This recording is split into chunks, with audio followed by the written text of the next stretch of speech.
Thank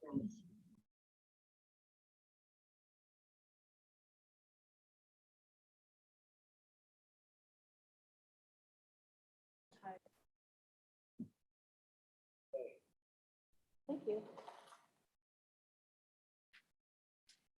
Yeah, Marty and I are real close, so I'm just about a half Marty. a Hey, how you doing? rotation Good. behind him. Okay. Yeah. Hi, Dan. Hi, Lonnie. Hi, Mark.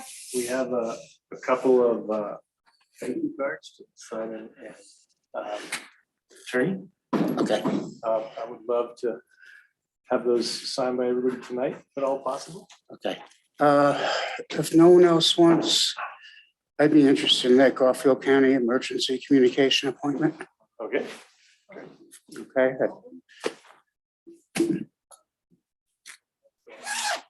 I think it'd be pretty fascinating outside. Yeah, a lot of cars outside. No, it would be interesting. Yeah, What the heck's going on? it isn't just firefighters or active shooters. What about COVID? What about if Valley View is closed? I mean, there are a lot of really legitimate concerns that need to be addressed. Yeah. I think you'll find that, they're very well organized and the same resources that we do. And I say this to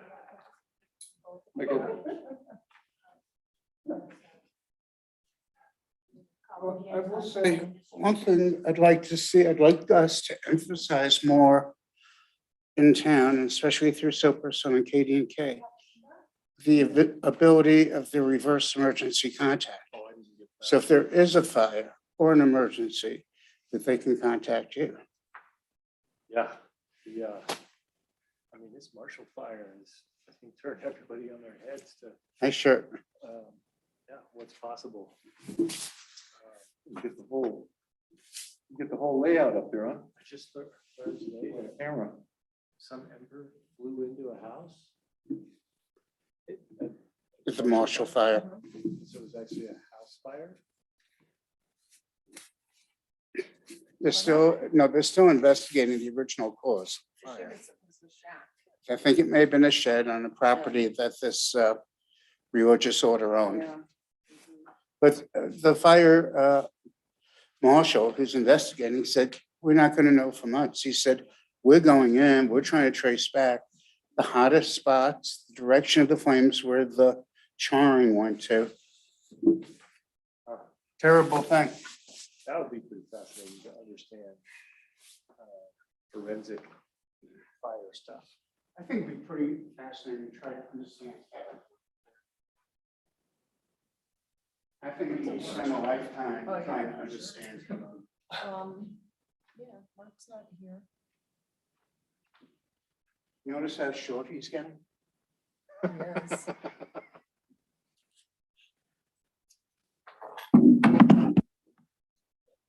Sure. Tune out, check or I actually, sign out.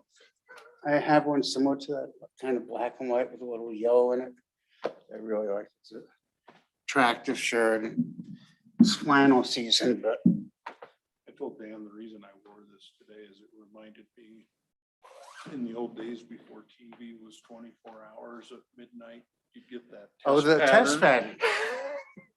right before they signed out. Hey, Devin. Good morning. Hey, Kathy. Hey, Dan. Belated Christmas card. Oh, thanks. Oh, it was ready. All right. Come on.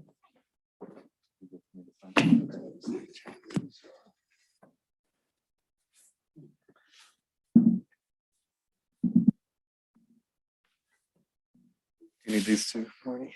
Yeah. Share them. What you doing? Very nice.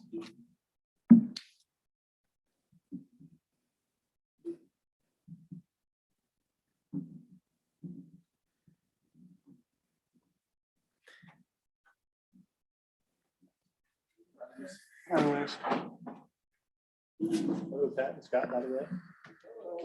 Scott, how you doing? Very well, you? Good.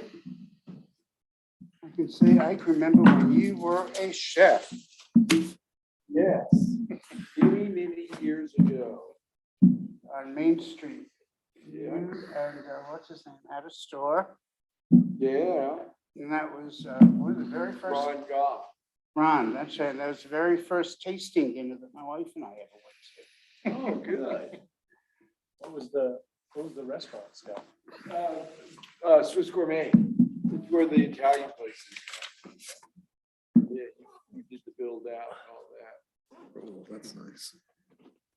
You mean, Alegria? Yeah. Oh, okay. What it really originally was. Yeah, that was after, well, no, it was us and it was a health food restaurant with an Italian grill. How's it going, Fred? Good. Okay. How you doing? Hey, yeah. When they get to Pat's renomination, Pat Hunter's renomination. for the board, they'll let you speak. That'll be up to the mayor. I'll turn it on. You can sign tonight. It doesn't. Sure. I think you got this one. It's hard to take a sip with your mask on. Yes. Nomination for the board comes up. How's it going, Luis? Good, how are you doing? So far, so good. Good. Going on having to drive up to Aspen. But now I'm spending all this time here in town, so now I'm seeing all the things that I like. Double, Like all those little I'm things. trying I'm to like, say. "Presents? I could be doing this every 50 minutes. So, maybe that's good, maybe that's bad, I don't know. It is what it is. It is what it is.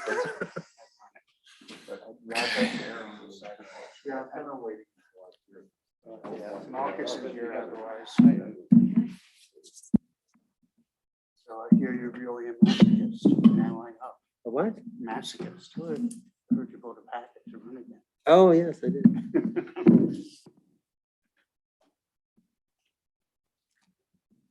All the cool kids are doing. Hi. Hi. Is that you? Me. Under all that? Floaty. Heather? Looks like the gang's all here.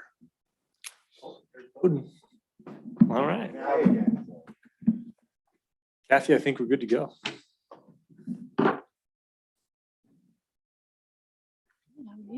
are you? Pretty good. How are your holidays? Good? I mean, got a crash in Denver, so Oh. yeah, Oh, yeah, so. And the ironic thing is we intended to turn that car in like a month and a half, so. that sucks. It's just Turkle. It's just told on Friday. After all that bad weather. And Kathy, we good to Made it go? through that. Do we have anybody here for Student of the Month or online?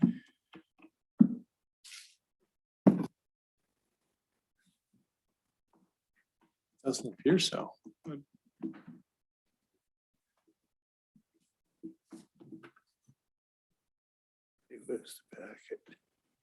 I sent the letters out. I don't know what to say. Okay. Well then, it being 6:02, we'll call the meeting to order. I'm not seeing anybody in the audience, right? Yeah. Okay. All right, Kathy, would you do roll call? Swanhawk. Henry. Luis Ianez. Here. Dan Richardson, Here? Lonnie Kutching, Here. Marty Silverstein, Here? Ben Baumhoff. Here. Okay. Welcome, everybody. Item number 2 is a consent agenda. Item A is accounts payable. Item B is December 14th regular meeting minutes. Item C is December 21st work session minutes. Item D is December 28th regular meeting minutes. Item E is resolution number 1, series of 2022, establishing a public place for posting notices. Item F is resolution number 2, series of 2022, authorizing the town clerk to appoint election judges. Item G is a recommendation for appointment and reappointment to the Environmental Board. Item H is a liquor license renewal for Village Smithy. Item I is a liquor license renewal for the Goat. Item J is a liquor license renewal for 450 Teppanyaki. I lost track. Item K is liquor license renewal for Rumba Girl Liquors. And item L is a liquor license renewal for American Legion. I'm going to ask that we pull off the consent agenda, the appointment, item G, recommendation for appointment and reappointment to the Environmental Board, and act on it separately. Any questions, comments on the consent agenda? I continue to watch with pleasure that our payment for overage fees for waste hauling continues to go down. So it's about 1,000 something a month now, I think, and it was 4,000 or so, I think, when we had the discussion. So maybe pass that on, that we're watching, and we appreciate that. And it seems like that conversation had an impact. Hey, Dan, do you want to Yep. do that before we do the consent agenda? Well, I think we can act on the consent agenda. I'll make a motion to approve the consent agenda with the exception of item G, which will be taken up separately. Second. Motion by Marty, seconded by Luis. All those in favor say aye. Aye. Aye. Opposed, say no. Motion passes. Okay, with that, sorry to take a pause on the Environmental Board appointment, but let's do Students of the Month. All right.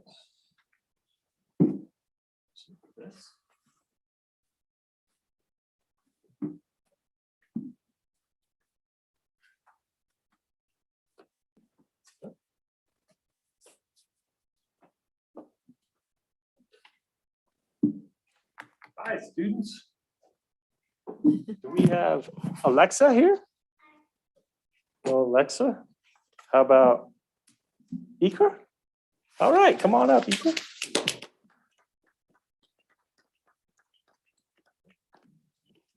Right there's the camera. I'll stand so you can look. Do you mind telling everybody where you go to school and what grades you're in? I go to the school. The school? Crystal River Elementary? All right. And what grade are you in? First, First grade. What kind of things do you like to do when you're having fun? play with my friends. Play with your friends? That's good. Me too. Iker, here's what your teachers have to say about you. And will you pronounce your name for me? What's your name? Iker. How do you pronounce it? I and then a K and then an E. Okay, Iker, all right. Iker is a good friend to all, like you just said. He is kind, fun, and works hard to be a leader in class. He is great at conflict resolution. Good work. Maybe you'll be mayor someday. What do you think? All right, here you go. Congratulations. All right, how about Olivia? Sammy and Alexa? No? Okay, well, we'll.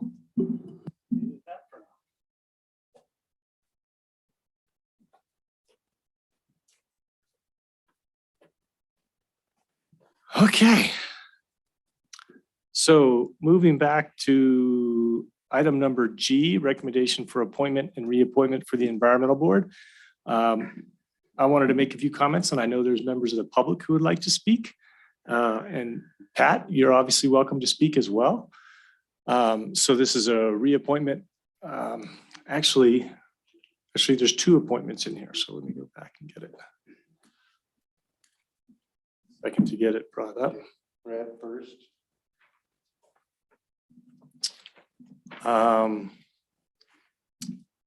Sure, Fred, if you'd like to speak first.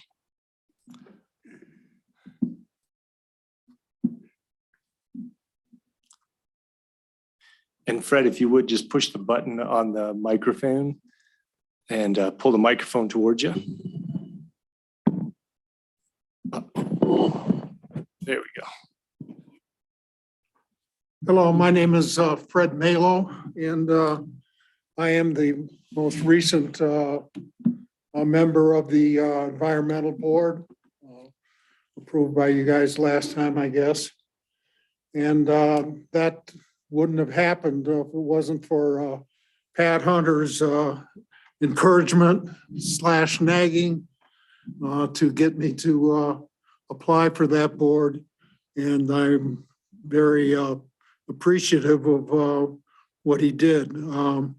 I understand there may be some opposition to his nomination here tonight, so I wanted to come here and speak on his behalf. Some of the questions I saw that Heather, I believe, raised was have his actions been realistic, actionable, and educated? The realistic and actionable is a matter of opinion.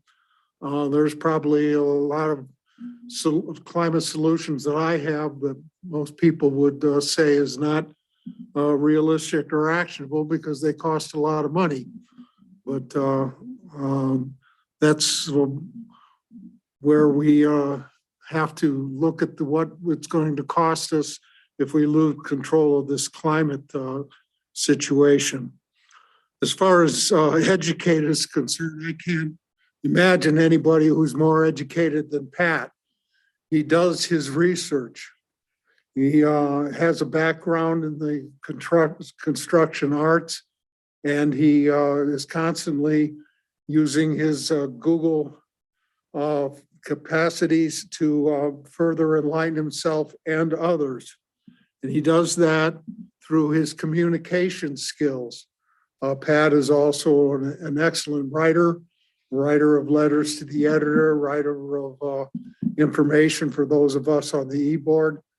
I really can't imagine the e-board without him. Of course, I'm brand new, but just seeing the role he plays at the first couple of meetings, I think he's irreplaceable.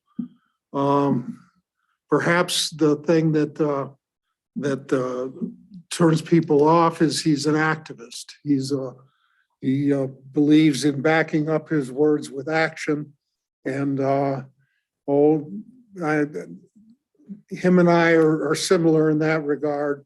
We both are old enough to remember being activists against a war back in the 60s, and we found out that at that time that being nice and being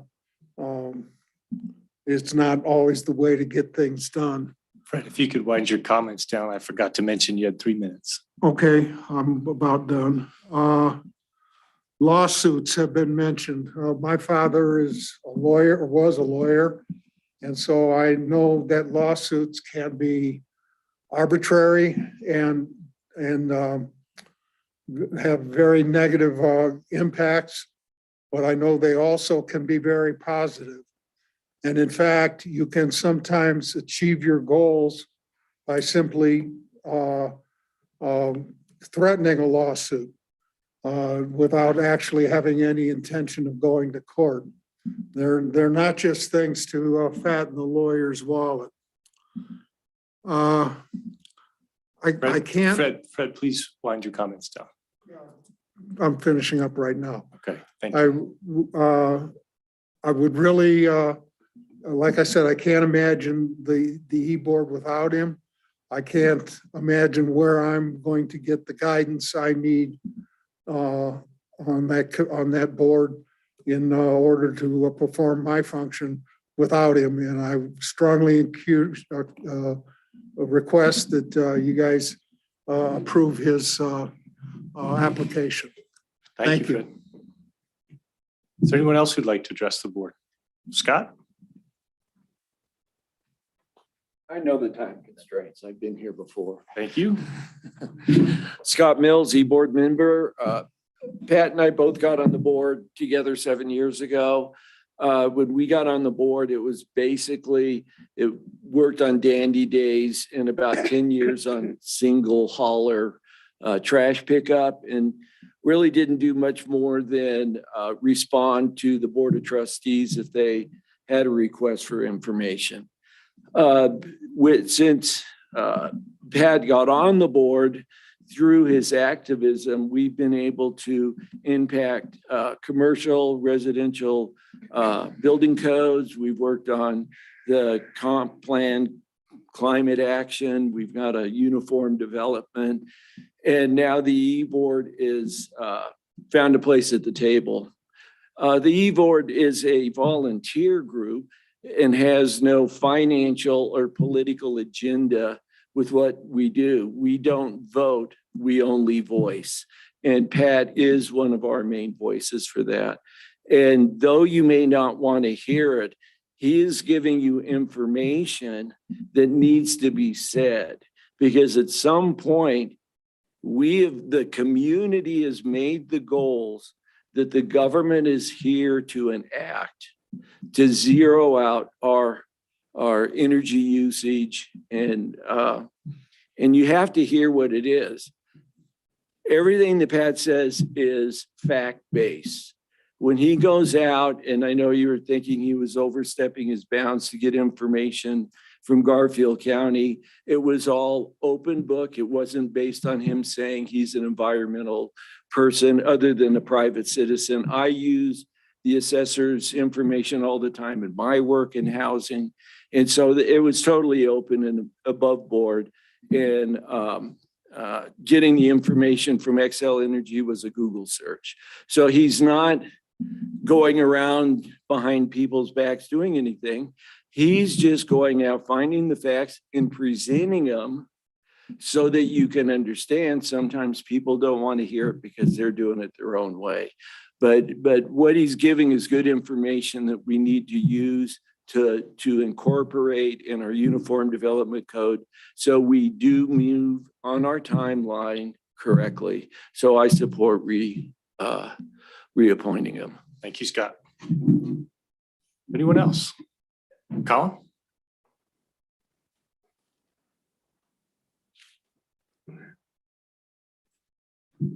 Thanks, Dan. I'll be brief. Before I talk about Pat, it was really cool. You would just state your name so we have. My name is Colin Quinn. I live in Carbondale. It was cool to see Eker receive that award. He's on soccer team I coach. He's a great kid. So congrats to Eker. I'm here to show my support for Pat and his application. The E-Board voted unanimously to have Pat be reappointed to the board. I'm not going to go into the details. Fred and Scott already talked about them. I appreciate Pat's passion and his commitment to climate change. And I think that's something we value on the E-Board.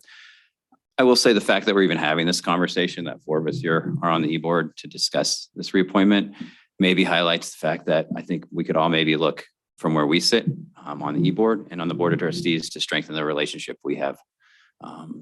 And I will leave it at that and just want to express my support for Pat's application. Thank you, Colin. Thanks. Anybody else? I'm guessing Lynn is. Just open comment. No, we're actually talking On your about an board? appointment to a board. Yep. Lynn is for a different. Yeah, I think so too. Pat, would you like to make some comments? You don't have to, but I want to give you the chance. I might want to respond to some comments, but I don't. I see that I've got a piece of paper here that says I've been approved by the staff. Pat, if you would like to make some comments, just come to the microphone. So That's good. okay, thank you. Okay, we will bring it back to the board. And Frosty just raised. Oh, his Frosty hand. did raise his hand. Okay, Frosty, you know the drill. Thanks, Dan. Yeah, so I'm just gonna, opine on that I'm in support of Pat as well. I don't think, and I want to go ahead and say something now. I was going to wait till after y'all talk so I could, if I wanted to respond to anything that got said, and which I may like to do, but not given the fact that may not happen. What I'd like to say is that I think Pat is very passionate about climate change, and he writes letters to that effect. And passion is not a bad thing. It's a good thing, and it's what we need right now. We need passion for issues. We need vision on issues because they affect people, and when I saw Pat's email regarding legalities, it never occurred to me that he was advocating anything about the e-board suing anybody or him suing anybody. It was just out there, hey, this is happening in this country on issues like this. So it was a matter of information and not an advocation. You know, Pat's chair has stepped up and chaired our meetings on several occasions when no one else, when Colin couldn't be there. I think he's done a good job, you know, and on my 10 years on council, I don't think we ever overrode a unanimous recommendation from a board on a reappointment. So I'll leave it at that as well. Thank you, Frosty. Okay, I'm not seeing any other hands back or up. I should have prefaced this, but I think everybody got the email that Kathy circulated on behalf of Pat. So I figured there was some context there. And I did raise some questions with Pat. And I asked Pat to join me this morning in the smithy. So we had a good conversation. I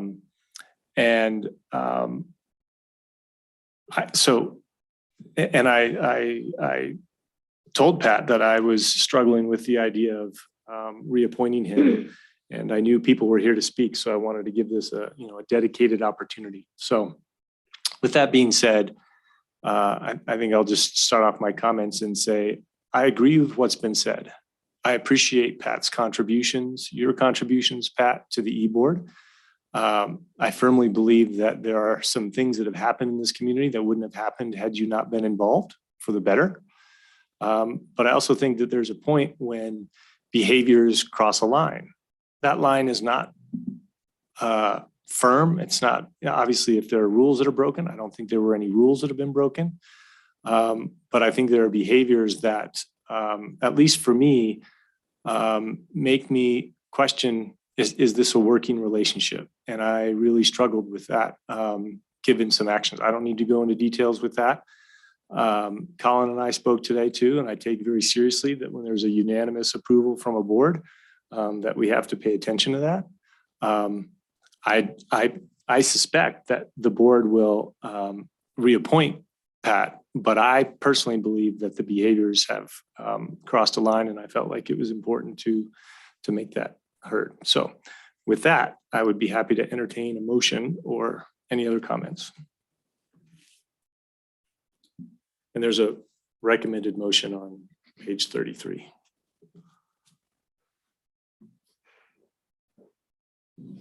I'll make a motion. I'll move to reappoint Pat Hunter to the Environmental Board. There's two individuals. Oh, and Fred Mello. Yeah, that was a little confusing because we heard from Fred about Pat. I didn't know if we were acting separately on that. I think it's. I didn't forget about it. Is there a second? Second. Okay. Any other discussion? Okay. Yeah. I really appreciate Colin's comment about the relationship between the board and the e-board. I think that, and I appreciated your responses, right? This sort of, a combination of you personally, and then, what the e-board has done and what it's struggling with. And I think we're struggling with some of the very same things, the effectiveness, maybe what our expectations would be, and then kind of falling short of those expectations. But I guess I'll make it pretty personal. It's really hard to try to balance all the things that are happening in a town like ours. A lot of different conflicting opinions, right? So not everybody sits in the Pat Hunter court and the activism that you represent. And so we try as a board very hard to pursue a lot of efforts, thinking about VCAPs, thinking about the cap, thinking about, how we work with CLEAR. And so people that attend an e-board meeting, I guess I would just ask that the people that are the strongest activists put themselves into some other people's skins once in a while. When the people who are trying to take action on the ground as well are continually told, it's not good enough, you're not doing anything. It's, you know, it's so terrible, we should sue you to make it better. You can imagine that it is extremely demoralizing. And there was sort of a circular argument in some of the notes that Pat had written to us saying, the tree board has a purpose, you know, P&Z has a legal purpose. We're saying climate change is one of the most urgent purposes we have, yet then there was an argument that the E-board doesn't quite have a purpose. So it was kind of like, well, yeah, you do. We're just struggling with some of the effectiveness. So I guess I agree that that part has to be addressed. And the same as maybe threatening to sue us is apparently supposed to be a call to action. I think for activists to recognize that not all of their behavior when you go too far is going to be helpful. And the more everyone can reflect on some of those things and think about the best way that we're all trying to move forward, because we are. Thank you, Heather. And next week is the next e-board meeting, and I'll be taking over as the rep from the board to the e-board. So Colin, I agree that we can work on building the relationship, and that's where we can continue this discussion if need be. So I might make one quick comment. If I Sure. can, and that's not necessarily specific to this appointment, but just in general with our boards, like, I think it's part of the board's role, whether it's Park and Rec advocating for the pool or e-board advocating for the climate action plan or whoever, to like advocate for stuff and be more expert than we are and be a little impatient with us, but also be our appointed board, right? Like, we're elected, and it's not just us right now, the board before us and the board after us. We've got an election in a few months. So it's this body is chosen by the people of Carbondale to then appoint people to put in place its policies and to bring policy ideas to it. But we should work in tandem, and it shouldn't be that we're butting heads too much. I mean, it really shouldn't be that like we're going in this direction and this board is saying you guys are not going in the right direction and we're going in this other direction. Like, tell us, but let's work together to bring those two things together. So I feel that, you know, whether it's about like we don't want any more development of any sort, which, you know, it's expressed sometimes by some of these folks. But we have a lot of other goals that we have to try to accomplish. And so we've got affordable housing goals and all that. And so I think to look at as a person appointed by the elected people of the town, you got to kind of zoom out a little bit and look at that big picture sometimes. And we wouldn't want to appoint a planning and zoning commission that was trying to go in this direction if we're trying to go in this direction. We're supposed to be, it's like the administration of a government, you know, you appoint people to help move in a direction that the people have decided to go, but also be impatient and say, no, we need to move this way more. So that's all I have to say. thanks, Ben. Okay, we got a motion by Marty. No. I made a Motion by Ben, seconded by Heather. All those in favor say aye. Aye. Opposed, say no? No. Okay, thank you, Pat. Congratulations to you and Fred for getting reappointed. And I'll see you guys next week. To the viewing public, that's a little confusing because we pulled something off the consent agenda, but now we are at item number 3, persons present not on the agenda. So this is when individuals can speak about anything they want for 3 minutes. Can I make just one quick comment? You can as a person, not if it's about the e-board. No, Scott. it's Sorry. not. Okay, then either one. Okay. Just give us your name again. Yeah, So- Scott Mills. And I just want to let you know, maybe good news to some, hopefully sad for others. I'm leaving town. And I've been here almost 50 years, and I've been involved with municipal projects, community meetings and things like that. And I just wanted to say, as a positive note, I've seen great change over the time I've spent working within this community. And even though, as we know, there's a lot of butting heads, that's how you break down walls. And so with that being said, I just want to thank the town of Carbondale and for all the progressive things they do and to be able to be inclusive with what's going forward. So anyways, adios. Thank you for your efforts, Scott. Good luck. All right. Is there anyone else? You've been patient, so Not really. I'm jumping the gun back there. that's okay. Here or here? Either place, and just if you would give us your name, you've got 3 minutes. You can adjust the microphone. Just address your comments. to me. Take care. This is a tough crowd for my comments. I want to start by encouraging you guys. Oh, sorry, Jennifer Hall. I'm a Carbondale resident.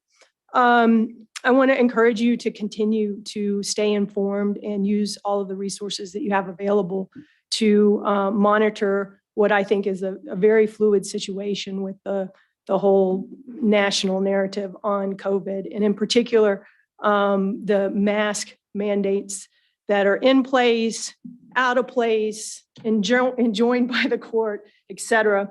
I wanted to let you know that I don't want Carbondale to enforce mask mandates.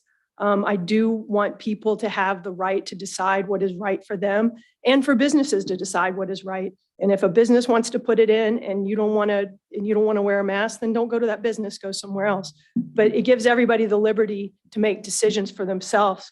I want to remind you that in February of 2020, Fauci said that masks are not good for protecting uninfected people from acquiring infection. He said typical mask you buy in the drugstore is not really effective in keeping out the virus, which is small enough to pass through the material. That is the truest thing that man has said since he started making comments on this. I know he's changed his opinion. He says it's the noble lie, things like that, but I don't believe it. The truth is that the masks are, first off, unnecessary. Stanford just released a study showing that under the age of 20, you have a 99.9987% of recovery. Generally, overall, the average is 99.97.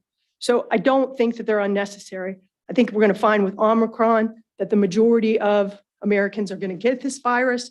Hopefully, we're all going to, as many as possible are going to survive it. And I don't think that the masks are necessary. But two, they don't work. And there's plenty of studies. Pitkin County's white paper refers to CDC documents that if you don't look at mainstream media, there are plenty of respected epidemiologists that reject those studies. They are not all peer reviewed. There's problems with a lot of them, whereas you have over 40 studies that show that they are not effective, that are peer reviewed, and nobody's pointed out the problems with them. They're just not in the mainstream media. So you can't rely on what's being fed to you. You have to go out and try to find your own information on this and look to people that you trust. If you could wind down your comments, Jennifer. Thank you. Just the two other main points. The masks are really harmful, I think, in particular to our children. If you guys remember, the American Pediatrics Association was warning about women with their children going around talking on the cell phone all the time because the children weren't able to read their faces and understand. So much of our language and communication is in the face. Well, that may be what they said about the cell phones. Nobody said a thing about these masks and what they're doing to our children. And Stanford has released studies showing that we've seen 23% drop in IQ in school-age children. So they're harmful for that. They're also harmful physically because of hypoxia and the bacteria that is in those masks. So thank you. Appreciate you making comments. Anyone else in the audience or on Zoom who would like to make comments on something not on the agenda? Hello, can you hear me? I can. Oh, hi. This is Lynn Ewell. You can actually hear me? Yep, we can hear you. Yep. Okay. Well, I'm not good at public speaking, so I'm going to apologize ahead of time. So then just as a reminder, you have 3 minutes. You got that. I'm going to go fast. So I think Carbondale has a traffic problem. It's a traffic safety problem. There's a blind intersection at the south end of the City Market development. Specifically, I'm talking about the intersection of Hendrick Drive and Main Street, where two huge utility boxes block the view of traffic coming from the west. It's now a blind intersection and an accident waiting to happen. The boxes were there approximately 10 years, but with the new development, these boxes have become a serious problem. For safety, the town of Carbondale needs to come up with a solution. Closing Hendrick Drive from City Market is not an option. With the new critical housing and every new business in the City Market complex, this blind intersection will become increasingly hazardous. So my last note is, can we please make this topic of discussion at a future board meeting and resolve this safety issue? That's it. Thank you, Lynn. Any comments? Just for the board's record, several of us have been involved in a conversation with Kevin. I personally don't feel like it warrants a discussion. Is there anybody else who does? At this time, we can put it on or if you do, follow up with me and we can put it on a future agenda. And thank you, Lynn, for your comments. I mean, Dan, could I just say, sure, maybe it doesn't warrant a board agenda item discussion because it's not like a policy matter. But I think it could warrant some sort of update. Somebody wrote about it in the Sober Sun and people have grabbed onto it as this major hazard. And I think people might feel like the town's not hearing them. Right. If you don't give some sort of response at some point. Good point. There's been Lynn, I'm sorry, it's not a discussion. Thank you for your comments. And Kevin and I have talked about that, making an update. So I appreciate you bringing that up. And I think that's a valid point. So we will look to releasing something somehow that communicates the town's perspective on it. Great. Thank you. All right, it looks like that might be Janet Corsi.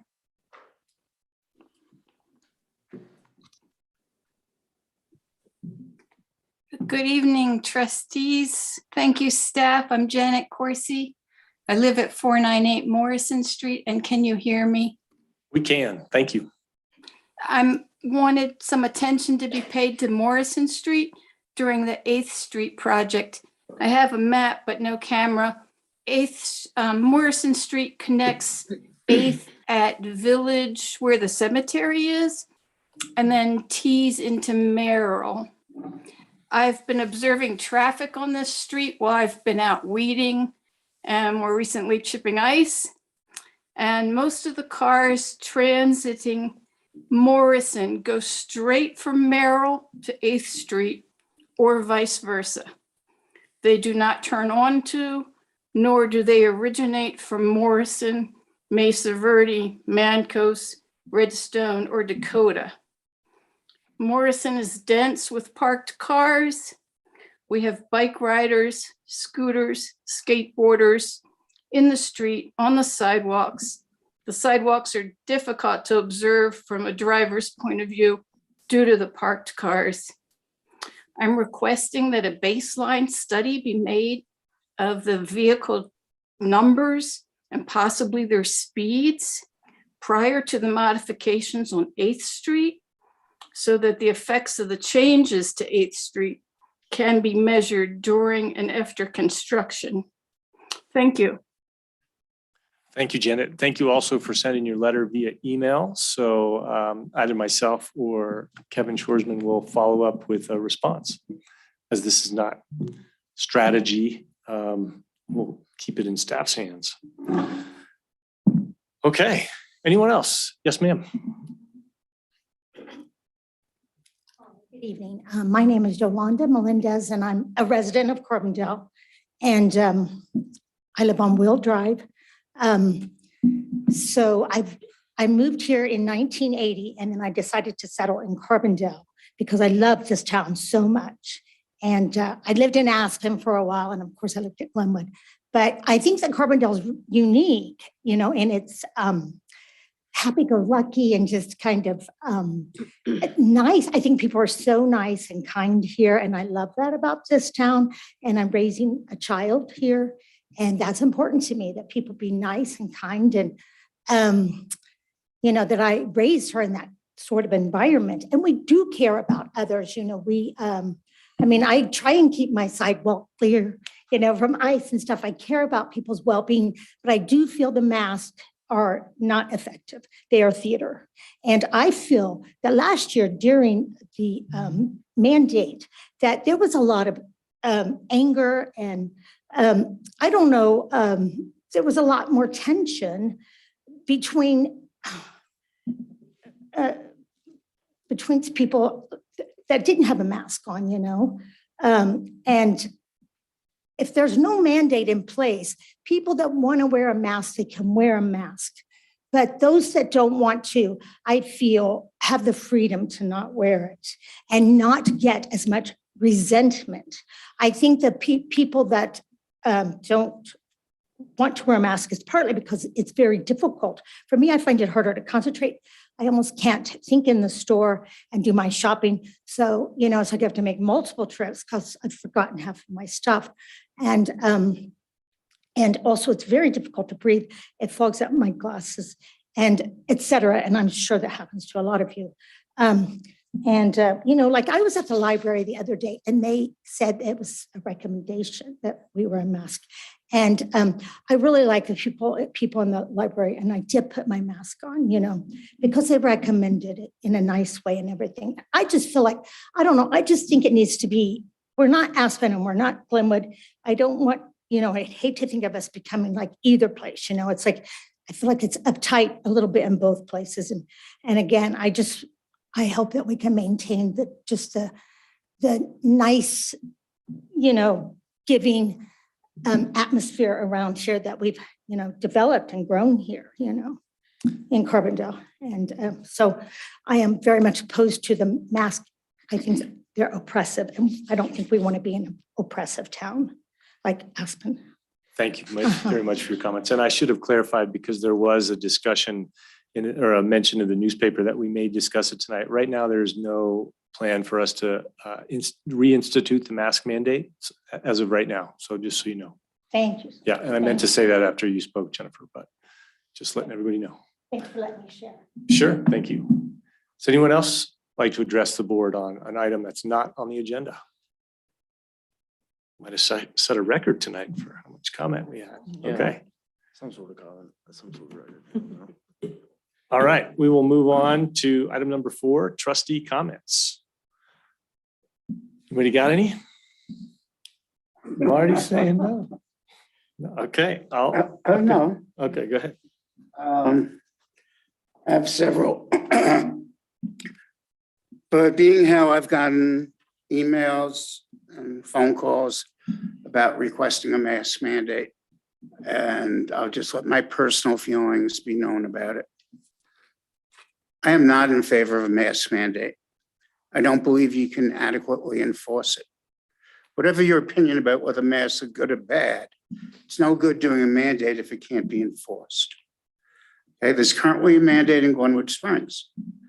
If you go into Walmart or City Market there, or the Hot Springs, Glenwood Springs is requiring, not asking, but requiring you to wear a mask. That was their choice. That is not my choice. It's a matter of individual choice. I do encourage everyone, the numbers you give on survival rates, well, I don't know the specific numbers. The people who have had vaccines, first, second, and boosters, have a much better survival rate than those who are not vaccinated. And we can disagree about that. I see you shaking your head, but we get vaccinated against polio, against tetanus, against rubella, against measles, all these things. And my biggest concern is the hospitals are overflowing. They have staff shortages, people going to ERs to try to get tested. And this creates a situation, maybe not in Carbondale yet, but in other communities, where EMTs are being told, well, unless it's a heart attack or a definite life-threatening emergency, don't bring them to the emergency room. I hate to see that happen here. Okay, I'll leave that alone. We had First Friday. It was a very nice First Friday. Eric, if you're out there, thank you. Not many people took advantage of it, but there were free hot dogs, hot chocolate, and marshmallows, You didn't know that. and free ice skating. So what more can you ask for?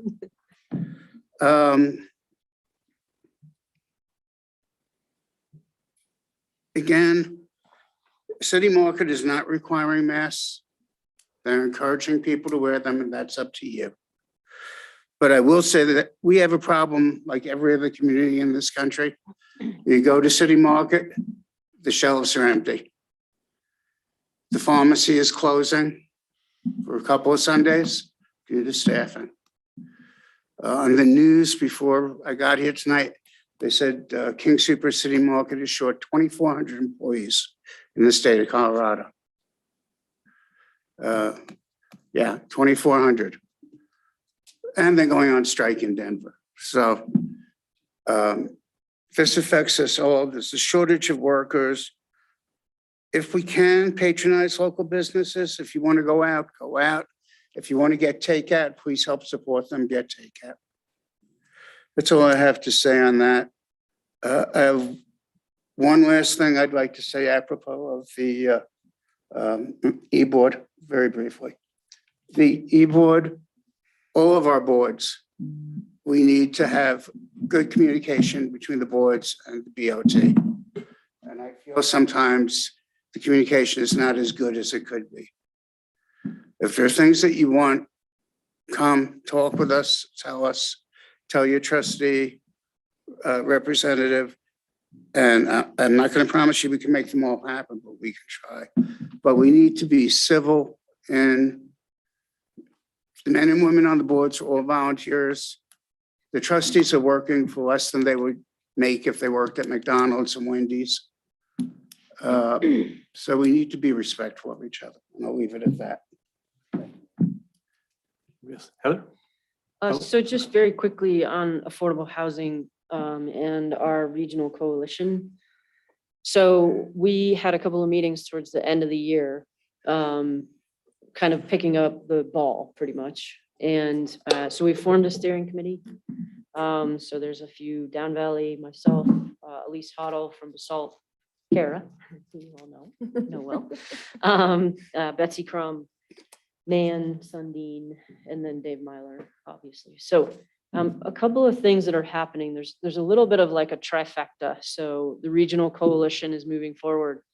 Up Valley, there's a group like the something roadmap. So I think regional housing roadmap, sound about right.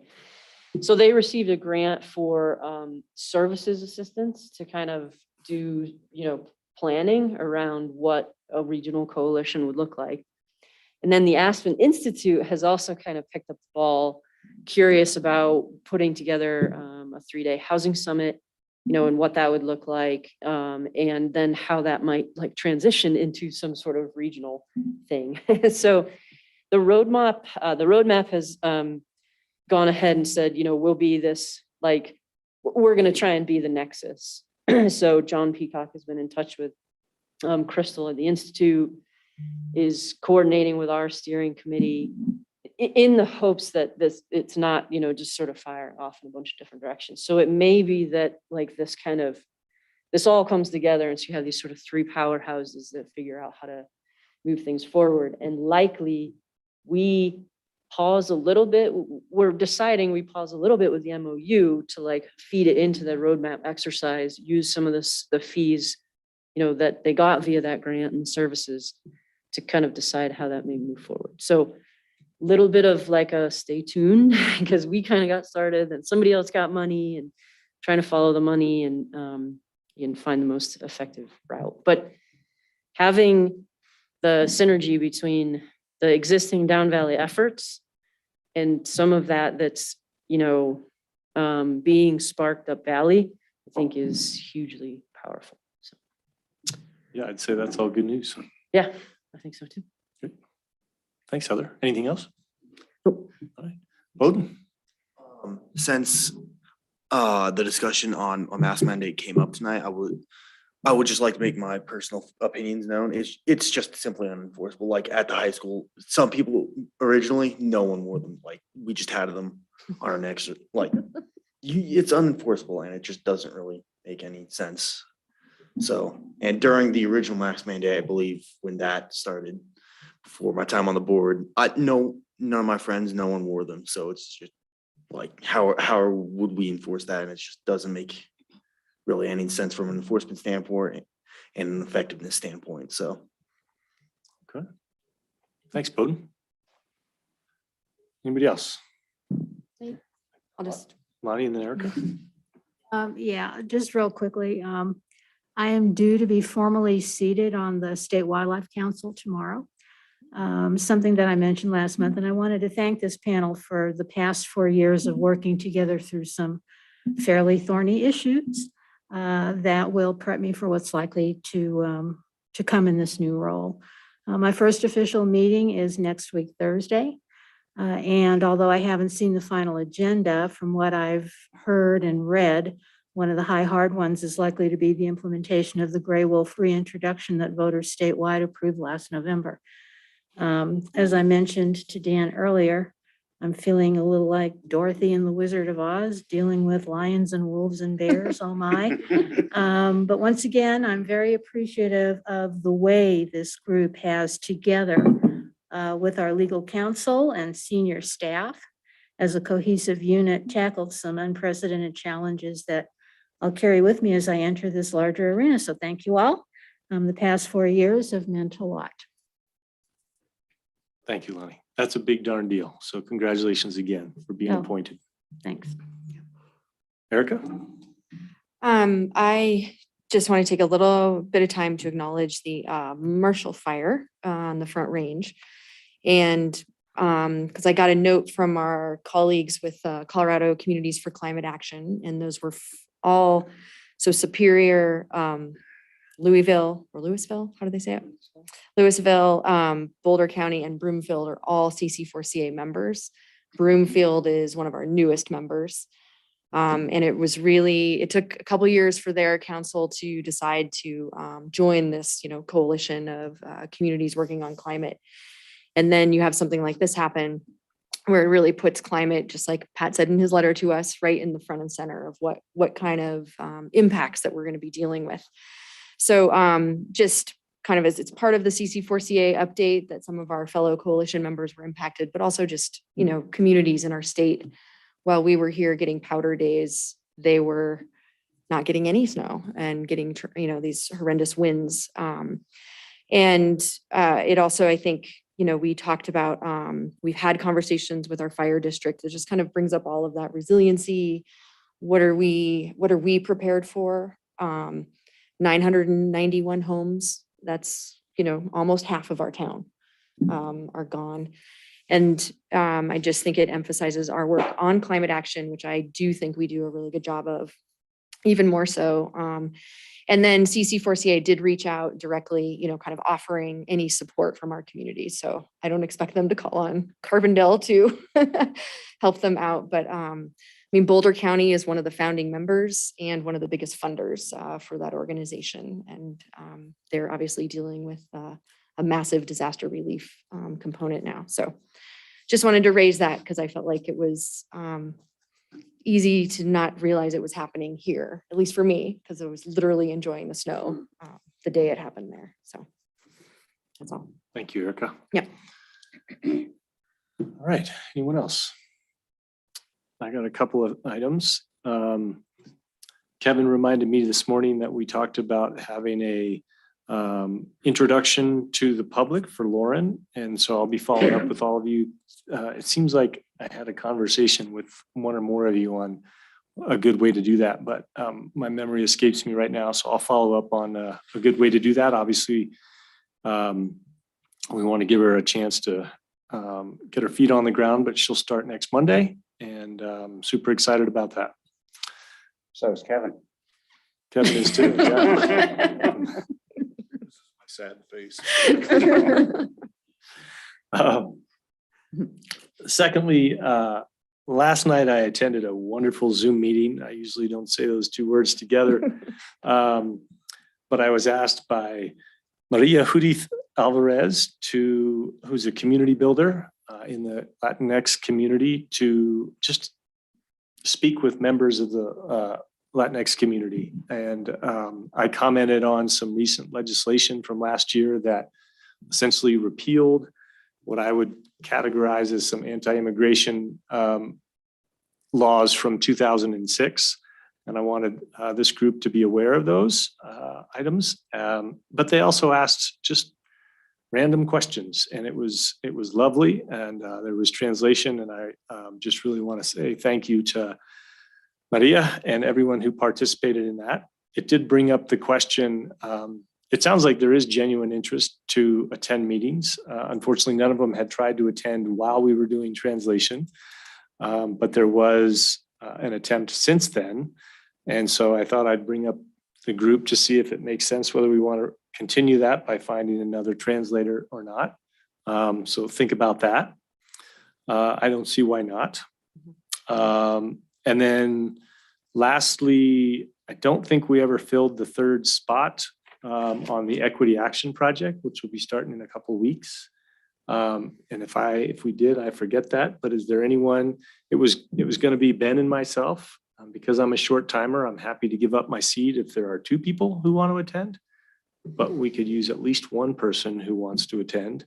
And if you don't want to raise your hand now and think about it, you have till later tonight.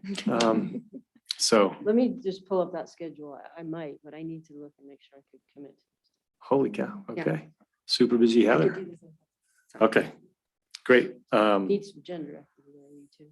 What's At least need some gender equity there. Yeah, well, that's why I said I'm happy to step down. But I kind of got the impression they were saying, Dan, you should go to this. So I'm taking the hint. Okay, I think that's all I had. Anyone else? Okay, Mark is on Zoom. Any comments, Mark? No comments, just recovering from COVID. For everybody who hasn't had it, don't get it, and I'll be back next time. All right. Well, I hope you're on the mend. Most certainly am. Thank you. Good. All right, moving on to item number 6, resolution number 3, series of 2022 TABOR question on the aquatics facility. Welcome, Eric. Hello. Hopefully we'll be having some of our consultants joining us too today. Yeah, it looks like Maddie and Jason are here with Hilltop Securities. Working on it. Okay, great.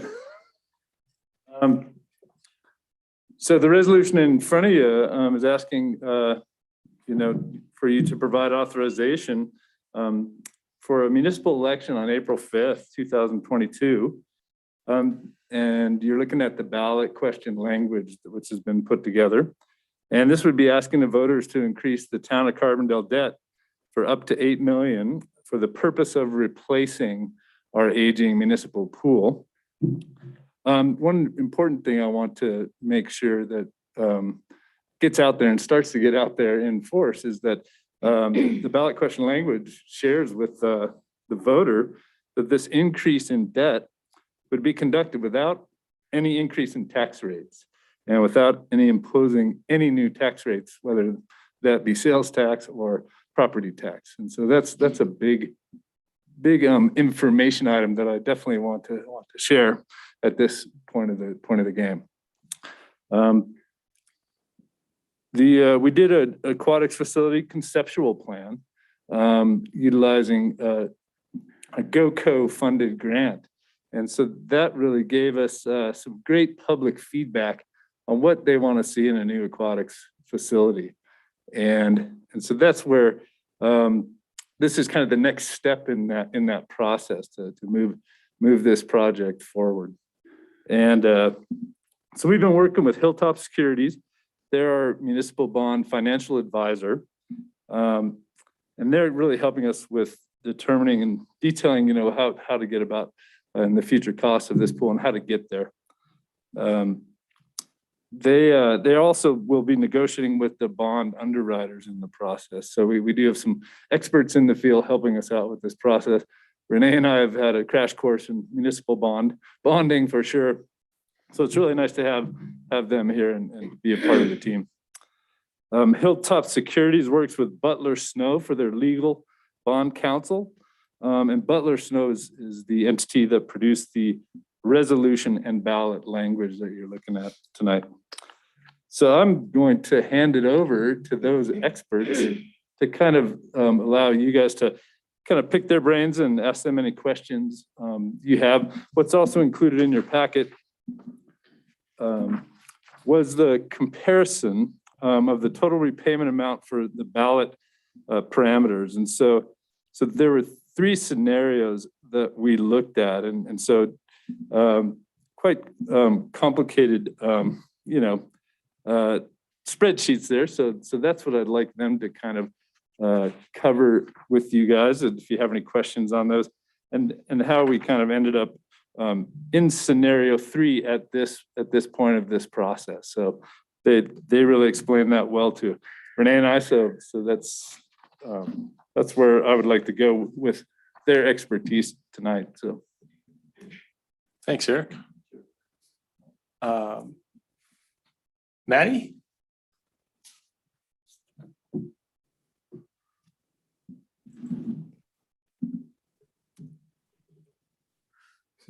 I did that. Thanks for your patience, Maddie. He'll be gone next week.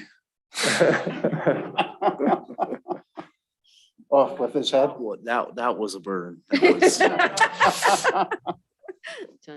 Okay, Yeah, the hog you all rooster? hear me? Yes, we can. Okay, sorry, I was just being converted to a panelist, so sorry about that. So I will walk through, I think you all have a copy of the analysis that Eric was mentioning in your packets. From a high level perspective, the difference between these options has to do with how municipal bonds are priced and sold in the public market. Municipal bonds are sold typically with what we call a premium. So essentially an investor is willing to give you, the issuer, more money up front for a higher coupon payment going out into the future. And so that coupon, that higher interest rate that you're paying obviously impacts the debt service, and that premium impacts the proceeds that you would get at the time of sale of those bonds. And I'm happy to go into more detail with that, but I'm trying to keep it relatively high level because and not go too far in the weeds there. But the difference in these scenarios has to do with essentially what we are sizing for from an overall proceeds perspective, and then what assumptions we are making on that coupon rate, or so the interest rate that the town would be paying. So scenario 1 is essentially generating an $8 million project fund, irregardless sort of that coupon premium generation. You'll see there, we're actually selling in that scenario, we would sell less than $8 million of par because of that premium generation, and get to that $8 million of project fund plus some cost of issuance and underwriter fees. And sort of the resulting debt service and interest costs are there. We, from a advice perspective, we usually do not recommend to our clients to use this type of an option when structuring the ballot question. The question that was drafted by Butler Snow, as Eric mentioned, pretty clearly describes that there would not be an increase in taxes. However, the 2 numbers that have to go in that question are the total par amount to be issued by the town if it's successful, and the total repayment, so the total debt service, principal and interest over the term of the bonds that would be allowed when the town then goes to sell these bonds to the public market.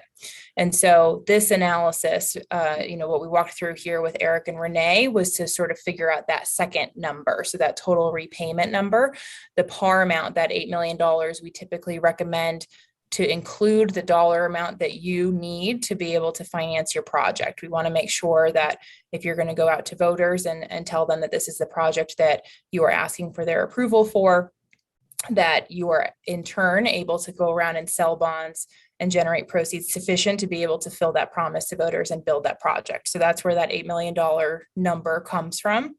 And then the total repayment number, as I said, is really this analysis. So scenario 1 is sort of the least cushion that's built in as of all of these 3 options. And like I said, is typically not what we would recommend when we work with our clients to build ballot parameters. That total repayment number that goes in the question is a parameter.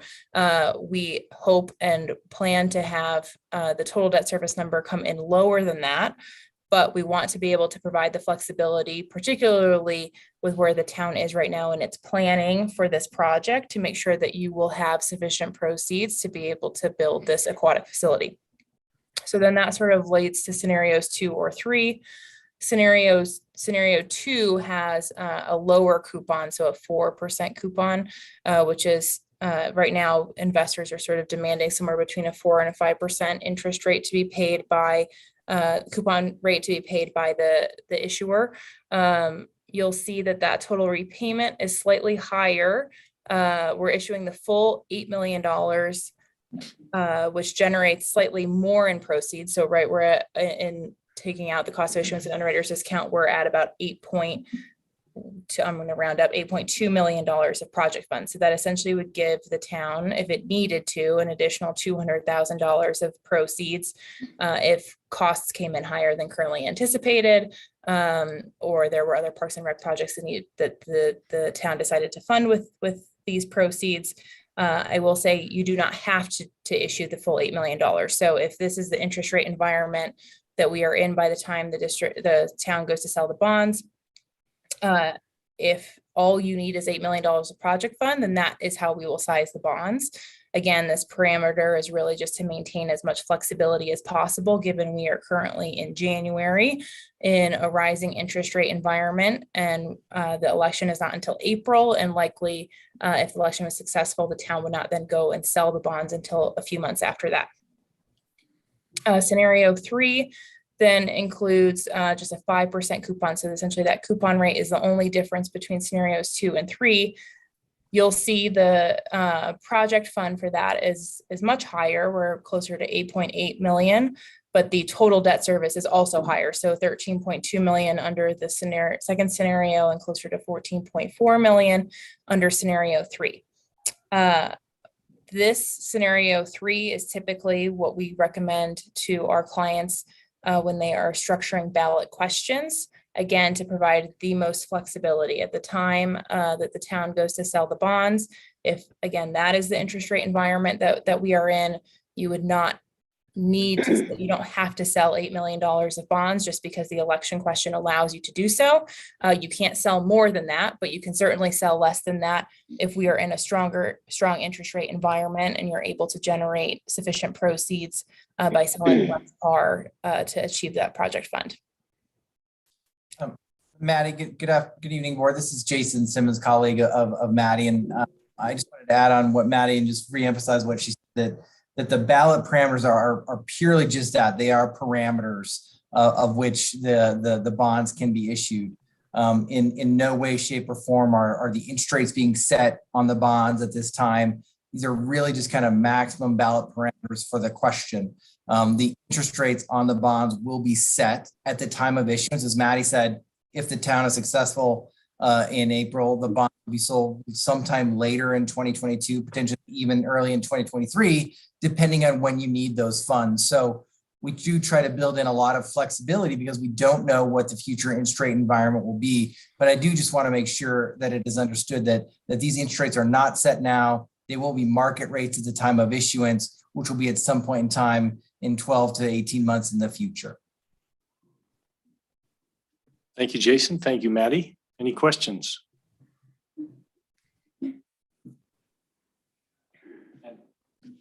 I should know this, but what I understood is that the ballot language as written mentions 8 million, but we didn't have to select a scenario prior to that. It just depends on which way we want to go after that. Is that correct? We need to choose a scenario. The ballot question you'll see in the first line, it references that $8 million, and immediately following that, it says with a maximum repayment cost not to exceed 14.437 million. So you'll see that that is the total repayment number that ties out to scenario 3. Right. So you've already sort of taken the conservative approach, and we don't need to decide anything until the time comes. Exactly. I think Eric just was hoping that we could kind of talk through this, how we got to that number with you all, just from a transparency perspective. Similarly to how we kind of talked to Eric and Renee, and I'll reiterate here what we spoke about with Eric and Renee is that, you know, this is one step in the process of issuing bonds should the election be successful. You know, if the election passes, we'll be back to you all sometime later this year with another resolution to actually go forward and issue the bonds. And obviously at that time, we'd be providing an update on the interest rate market, what we actually are expecting to see when we would go to sell the bonds, rather than right now. You know, as Jason said, we're really just trying to build in as much contingency as possible to make sure that you guys are able to sell the bonds in a future interest rate environment that we obviously can't predict right now, and be able to generate sufficient proceeds to sell, to build your project. Okay. Heather. And does the language have to look like this? I mean, how much of this is dictated by TABOR law, state law, et cetera, in terms of referencing the 8 million and the repayment costs and talking about above or below par? Like, is that just, that has to be what that looks like? Hi, this is Dalton Kelly, and I'm with Butler Snow, and I'm here with my colleague Kim Crawford, and we're the town's bond counsel, and we drafted the election question. So I'll just walk through that a little bit. So the beginning language there is completely dictated by TABOR. First of all, it has to be all caps because TABOR said so, but also you have to include the amount that you're going to increase debt by, and you have to include that maximum repayment cost. So that's why it's in there. That's dictated by the Constitution. And so those are things we can't change. That last paragraph, well, the last 2 bullet points that you referred to, those are state law things. And that is just making sure that you follow state law to have the authorization to sell the bonds in series or bonds, notes, anything that's advantageous to the town. So if you need to do bonds, notes, or other contracts, it authorizes that because you're allowed to do that under state law. At or below par, that has to do with what we're talking about in scenarios 1, 2, and 3 right here. You're going to sell them. If you're selling above par, that's how you're generating that premium. So we want to authorize that in your ballot question. And so that's something that needs to be in your ballot question to be clear that that's something that you can do if that's something that the town decides to do when it comes time to sell the bonds. And so really those last 2 bullets come from state law, and it's just really bond law. And then that very top part is from TABOR. So really the only part that can really fluctuate it very much is that first bullet, and that's what the town's going to do with the bond proceeds. And this is Kim Crawford from Butler Snow, and we just needed to tell the voters that what money you're going to be using to pay these bonds back. And we wanted to make it clear that you were not increasing taxes, that you were using an existing sales tax revenue that's already been approved by the voters. So that really is in the first bullet. Other questions? My only question is just the first 2 years of repayment being interest only. I understand that that's because of the overlap with the existing payments on our current debt on the recreation center. I see that that's not mentioned, and it doesn't need to be in the question, but I just wondered, Eric, if we've had any discussion about that. Like, is that the best way to go? I'd wondered if we would just pay those first 2 years, just pay the rec center off out of reserves or something like that to get this thing starting to get paid. Is that something we need to decide now, or? Ben, this is Renee. Oh, hey, Renee. We cannot pay that off until 2024. Okay. Okay, so we just have to stick with that and do this. Okay. And this is Maddie Pranav again from Hilltop. Again, from a parameters perspective, what we want to do is provide you the most flexibility. So we aren't saying right now that you have to sell the bonds with interest only in those first 2 years. We just want to make sure that that parameter allows you to do so if you decide to. That's something that we can decide later on, working with Renee and Eric if the election passes from that's more of like a budgeting question, right? To make sure that there are funds sufficient. If you did want to put some principal amortization in those 2 years, or if you wanted to leave it as interest only, you don't have to make that decision now. It really is just, we're trying to show that you have the flexibility to do so in the parameter if you decide to. Okay. Other questions? And just as Eric said, and for the viewing public, this is a question whether we can borrow money to build an aquatic center, but it's not increasing taxes. And to me, it's a great opportunity for us to get feedback from the voters whether or not we want to proceed or not. So in kind of a roundabout way. So, I mean, if this is sort of our moment of truth, right? Like this is when we're voting to put it on the ballot. Yep. Like just a couple of thoughts then it might not be into the technicalities that the bond council's here for, but I think that is going to be the big question, right? Is people are going to be discussing like, where's this money going to come from?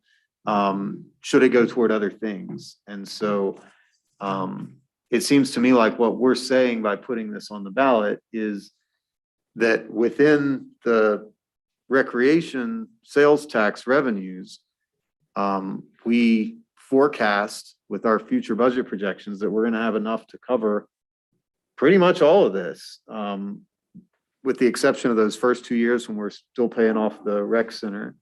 And then it looks like $50,000 to $100,000, depending on what the interest rate ends up as, that we're going to need to supplement with general fund revenues. I think that's really important. I also think it's important that we feel good about that forecast. I mean, I think what we haven't done is say what happens in a recession year where all that goes down, 20%. I think what the people of town, and I think all of us, don't want is for us to build a pool that becomes a drain on the town's limited resources and starts to take away from other things. So it seems like a really good idea if we can pay for it out of the existing sales and use tax. And then we're saying that that's our top recreation priority for quite a while, right? That like, otherwise we'd have that money coming in and we'd be able to do a bunch of other things with it. And so we're going to have to be able to talk about the fact that we're prioritizing this based on a lot of feedback and roadmaps and master plans and commissions and all that and studies. And, it's not like we just came up with this. But I feel like it's really important that we as a board putting this on there are clear that that's kind of the message to me, that this is our top priority within the recreation funds, and that we think the recreation fund can pay for almost all of this with some supplements at sort of key moments, and that those aren't going to put a major drain or strain on other priorities. So I think people need to know what happens if they vote no, and we can talk about that later. But I think that the key thing is, well, it would free up that money to do other things in recreation. It would not free up that money to do other things for housing or a new roundabout or climate action or whatever else we thought it might need to be spent on. So I just think that that's really important that we keep talking about that. And then I emailed Eric, and Eric, I appreciate your response, and just said sort of what if it fails? What's the scenario for the pool? And I think that that's going to be important for people to understand as well. Do you want to just speak to that for a moment, Eric? Is that okay? Yeah, of course. And I want to make sure this is the time to have this. If we're not going to talk about this again, I think we need to let's air it out a little bit. Absolutely. Sure. No, and thanks, Ben, for that question, because that's one that we're going to need to answer for sure through this whole process. So, back in 2015, our Parks, Recreation, and Trails Master Plan really did a deep dive into looking at 5 different scenarios of how to do pool improvements from a small tiered, just really try to make the bathhouse ADA compliant, to a much larger, indoor aquatics facility, right? And so they looked at 5 tiered options for that. All those would have required in their in the consultant size, an increase in sales tax or property tax, or just some way to pay for it that's very different than what we're looking at now. Then in the aquatics facility master plan that we did with GoCo, when they looked at our pool, the age of our pool, got with their aquatics consultants and said, what do you guys think about renovating this pool? All the consultants that are in the business of building pools said it'd be a waste of your money. Because you'd really need to, we have a building there that has, good bones, but everything else would need to go. The building would need to be, as far as just a normal bathhouse right now and making it ADA compatible, it was going to cost us a lot of money to, have this little shell and spend tons of money to gut it and get it, even functional, for a new aquatics, amenities really for, and then also I think what came from that process was, well, should we spend our energy and GoCo money on looking at a renovation, or should we take the, consultants' ideas and say, let's look at, a new facility. Let's look at a scrape here and a new facility. We were also looking at location at that time too, was answered through that secondary planning process that we just went through recently. And so it was looking at a rebuilding, versus renovation. And so that's kind of where that came from. And part of that is coming to fruition too. I mean, last year we had our diving board looked at by a structural engineer and said, nope, can't use that anymore. And then we went out and said, well, okay, can we replace it, with a diving board? Well, not without a major construction project with spending a lot of money to put in a new diving board, just due to the fact of the age of that pool, age of the concrete that pool's sitting around. So the couple of those events, made me convinced that, yeah, it's worthy of really looking at how to afford to scrape what's there and rebuild. So. The age of the pool? Yeah, it's 40 years, 40 plus years now. Yeah, so it's there's probably not many original items still left there, because we have had to put money in the budget almost every year since I've been here, just to incrementally replace stuff. But that doesn't mean we're not one season away from a catastrophic failure of the entire system, where we're going to have to dig up the infrastructure. And so that's our concern on a staff basis is it's the age of it is at a point where, yeah, we're crossing our fingers when we're turning on stuff in the beginning of the season. Thanks, Eric. Bowden? So it would we just completely wipe the slate clean, like knock down the building, just rebuild from the ground up. Yes. To give us a modern facility that has all this, is all compliant with everything. Yes. Yep.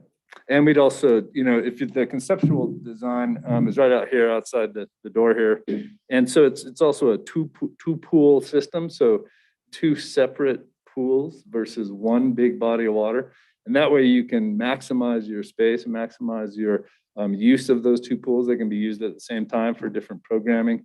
One of those pools could be used on an extended season, earlier in the season and later in the season. So you could heat that differently and use that differently than the other pools. And I definitely see the need for just a complete rebuild because of how fast the town has been growing recently and just how fast the valley has been growing. So I'll take that as you will. All right. Thanks, Bowden. Heather? 2 questions. So first, I understand we're setting this budget that if nothing else appeared, right? But are you and the board like committed to still figuring out other methods, whether it's I'm assuming we're doing some matching, or are we doing matching so that we could go for a GoCo grant? Lots and lots of talk around capital campaign. It just seems like now it's like, well, we can borrow the money, let's go borrow the money, like, and I guess to this point, like, this is the last time, not that I'm saying we don't go ask for that, but I think as part of this, are we making this commitment to still try and figure out where other funds can come from? So if we can only borrow 6 million, hoorah, you'd be a hero. So that was my first question, then I have some. Sure, yeah. Yeah, so the consultants who looked at the project, definitely we're looking at other revenue sources, at the pool. So we talked about that a little bit in our meeting about 2 months ago, just kind of what the consultants, just to make sure we're all on the same page there of expanding uses of that building, potentially extending the season. The capacity of the pools would be greater, so a bigger revenue generator, hopefully. And then there's also, the fundraising and the grant writing. And so those two aren't really, built into this number. And that's just kind of through our experience with building the rec center. I think, we had so much money to build the footprint of the building. And then we had to go out and chase down, donations and grant writing and fundraising to build the climbing wall, to put equipment in there, those things that the shell of the building was built through the debt service, and we afforded that through the debt service. But those extra additional items that we wanted, we had to go chase those down. So that was the scenario that Jeff Jackal did with the building of the rec center. Okay, that confused me even more though. So what's our stake in the ground though, Eric? Like, is 8 million our stake in the ground? And we're gonna try and raise the funds to sell fewer bonds, or that sounded like 8 million is like what we're gonna do. And then we're gonna fundraise to make this budget even bigger to build this pool and everything around it. And now it's like, wait a minute, I don't know. It just feels like it's gonna just keep kind of getting to be this bigger amount of money, and all of that you put in for capital, then that's even more money that you're having to, spend on the operating costs. So I'd love to be clear about like what the stake in the ground is. If you're doing all those extra effort, is it to have to bond less than 8 million? Or is it to go and have your budget get bigger than 8 million?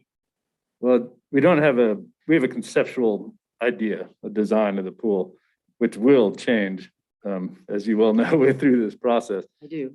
It'll definitely change to what's going to be on the ground and in the ground. So I think that, at this point, especially if we,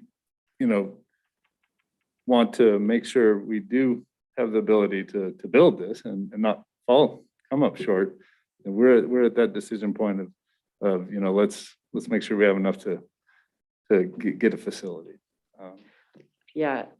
And I do. I mean, look at Albany Pool. It was supposed to be $1.5 million and it was 3.2. So I guess that's what I'm saying, because I think it's important to have an intention though. And is our intention like for sure an 8 million, or we're gonna be putting this out here to the designers at a $7 million pool, knowing we have the cushion to 8, and then knowing we, have to then fundraise for cooler, splash climbing wall. Like, I just think real clarity on the intention would be very important, and leaving ourselves a cushion. Like, we're actually going to design a $7 million pool. I don't know, because it just feels like it's very mushy, and then all of a sudden it's going to be in Albany and it's 12 million, and then oh god, and here you go, and you're either value engineering or there's no way you're fundraising that much money, and I don't know. I would say though, Heather, that what we're doing, I mean, we're also presenting the basic pool.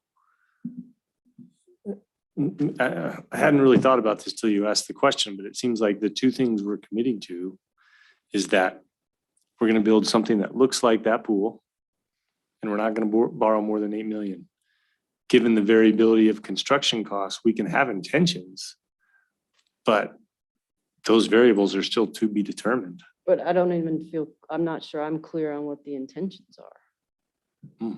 Okay, well, I Like- guess that's what I thought. I Build mean, that so pool. I get the not borrow more than 8 million, but like, I think you need an intention for that pool. And I think it's dangerous to say we're gonna build that and it's for $8 million because we know it's only gonna go up from there. If that makes sense? Yeah. Like, I think it passes, the marching orders are more like, yours to hiring design teams, et cetera, is not that for $8 million because they'll design that and it'll be 10 and a half. Trust me. So, Okay, Marty? Yeah, two things. One thing to Ben's comment, you need to make it clear to people. This is not, if we don't get the pool, we can use this money for affordable housing. This is a dedicated sales tax fund for recreation. But we also need to make it clear, if they do authorize this pool, then where do we find money for new ball fields that people have been clamoring for the last decade? Because I don't think, unless you have some hidden reserve that we're not aware of, but I don't think you do, that there's money from the budget for more ball fields, which, like I said, for a decade, people have been clamoring for. So I like that scenario C or 3. The one that leaves us with a total source of funds of 9 million, which still is not going to be adequate to get the job finished, but it does give us $1 million more in leeway. And it's, all I can say is it's up to the voters. If this is how we want them to use their rec money, it's up to them to let us know. And if they have other priorities, that's fine. They need to let us know that also. But there is no sales tax increase, which is a good thing to get it approved. I would have preferred a sales tax increase, but no one likes sales tax increases except for me. And, I think Hilltop and their council have done a good job. I think scenario 3 gives us $1 million in leeway that we didn't have before. And to the question about the interest, only the first 2 years. Guys, correct me if I'm wrong, but we have the option, if we want to pay more than the interest, whether from the sales rec use funds or from general funds or from reserves, we have that option, correct? Yes, yeah, we'll obviously determine sort of the final revenue pledges and things when Butler Snow drafts documents, when we actually go to sell the bonds. But yes, we, as of right now, you have a lot of flexibility based on how this question is written to use other funds to pay for that debt service if you chose to do so. Thank you. Okay. Go ahead. I just want to add, Marty, I think it's, if we all vote to put this on the ballot, I think it's up to us to make sure that voters understand it. And we can say it's up to the voters and we got to listen to them, but it's up to us and the Parks and Rec Commission, if the commission's behind this, to really get out there and make sure people understand it, and encourage it. And because we can't, if we can put anything out there and if nobody says anything about it, then people don't know how they're going to vote. These kind of measures, like Heather pointed out right off the bat, it is confusing, and TABOR does that on purpose, and they put it in all caps so it feels like it's yelling at you or it feels confusing. And that is why the guy who wrote TABOR did all of that. Like, that is all The one who went to intentional. jail?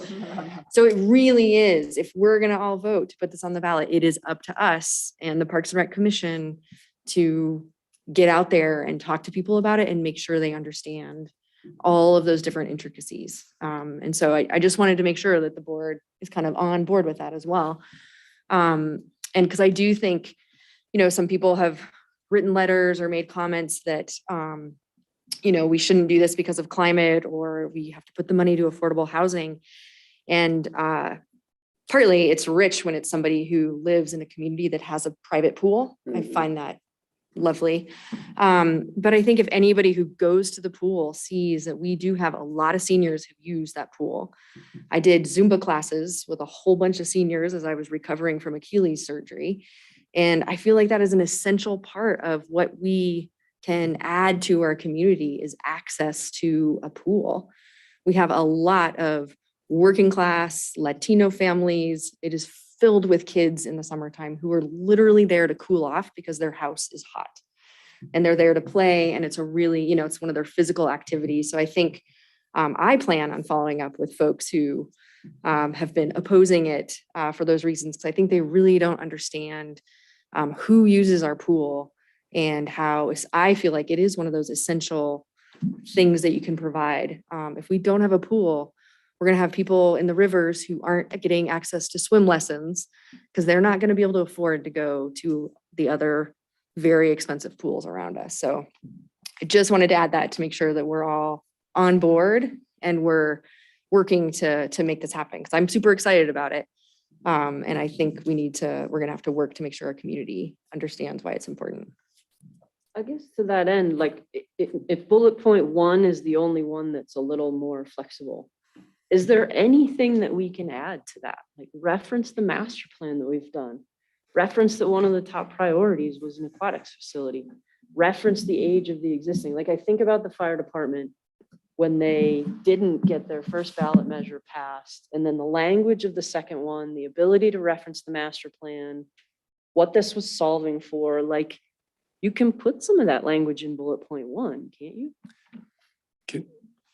Yeah, I can't remember the gentleman's name who wrote the language, but Dalton, yeah, is he still on? Yeah, so there's some flexibility. Usually what we see with ballot questions is people go for brevity because voters start getting exhausted once they start reading and don't go through the full question. But we can absolutely add, you know, some language in there if the board wants that the proceeds would be used for, you know, park and rec facilities, including an aquatic center. We could reference your master plan there or something like that. There is flexibility to do that if you would like to give us that direction. we would need to do that tonight. Can we give Come them up with like that 3 language. bullet points of what they want to include, or does it have to be exact? We have to approve this tonight, I think. Yep. I mean, the language, it's like the language has to be exact. Yep. And I think I would agree with that, although like I'm no expert, but what the town is allowed to do is have a clarifying document that explains the details. And I think that's what we need to rely on. I hear your point. People don't go and find the clarifying document. Yeah. I'm sorry. Not the majority. I'm going to go hand them out. Less than 10% will go and try to seek out additional information. I think it would just be really tough to find something to have the language so perfect to be effective without just making it really long. But if folks want to do that, say so. I mean, I get where you're coming from, and I think it's important, Heather, to put that in there, but I think back to Erica's point, which is just messaging, you know, around this. I mean, the Parks and Rec Commission fully supports this and has been behind it the whole time. And it's, you know, it's a life skill that this is going to help address with swim lessons. But I do get where you're coming from, that you want to give people as much info as you can in here, Yeah, but because any of that information, like we can't actually advocate for it. We can provide information, but we can't sit there and say, you should vote. Like the town can't do that. Our website can't do that. It can only provide the basic information, like here's the master plan, or, you know, your hands end up a little bit tied by the time you're outside of. But you can do it as a campaign. I mean, you can just step out of your town, like, just like the school district, like we had a whole campaign and it was almost all school district employees. We just couldn't do it at work, informal, you know, work related, like while we're on the clock, basically. Yeah. Okay. Cool. Well, I fully support it and I want it to pass, and that's why I'm being a nag. No, it's good. You're still only going to reach a very small percentage of the population. The rest are reading this and this only, and they have no idea what PAR is and debt service and anything else. Yeah. Were you gonna say something else? Well, it just seems like not tonight, because we need to pass this and we need to keep moving. But at some point, we do need to talk about the other strategies, Heather, that you were asking Eric about the capital campaign, the fundraising, the grants, and exactly what that is. Like, it seems like this is what needs to go on the ballot. And let's remember that only a few weeks ago, we were talking about, do we ask for 7 million or 8 million? So the actual estimate was, I think, 7 million. And we said, well, we know it's going up, so let's ask for 8 million. And now we're saying, we know it's going up from there. And that's all true. I'm not discounting that. But I think we've already built in about as big a cushion as we could realistically build in. But then I am interested in whether the capital campaign, if we get some large, generous donations, whether that could offset some of this or whether that's just to add features. And I feel like we still don't have a real clear idea of that, but it seems like we have time. Yeah. And now I understand your point, Heather, like, it's not that we need more clarity to the voters, it's to the design team and the community as part of it. So appreciate that. Mark, is it okay? And Eric, is it okay if a motion just references resolution number 3 series of 2022, or do we need any more language? I think it's fine to just reference the resolution that's in your packet. Is anyone? Oh, Kevin, sorry, I forgot all about you. That's fine. Get used to that. Wow. If it's truly important, I have a question for Dalton and maybe for the board, you know, to your point, Heather, on that first bullet point. Could that first bullet point be reworded to say something similar to including an aquatic center to replace the existing failing pool? Survey says, Malcolm? So it can say to replace the existing aquatic center. We just want to be careful about, for if some reason you kept the existing aquatic center for some purpose and built the new one in addition to that you didn't exactly replace it, and then you're not doing what you said. So we just want to be a little careful, but I think we can do that. Kim, do you have any thoughts on that? Yeah, I don't think we can say the failing pool because ballot questions are not to be used as advocacy or as marketing materials.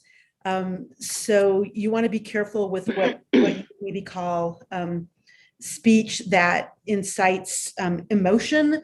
Like we went through a phase where, of course, all the school districts wanted to talk about safety and, you know, keeping kids safe from things that can happen at schools, but failing is not as bad as that. But I do think you could say something like your aged facility or something to that effect, but I would prefer to not say failing facility.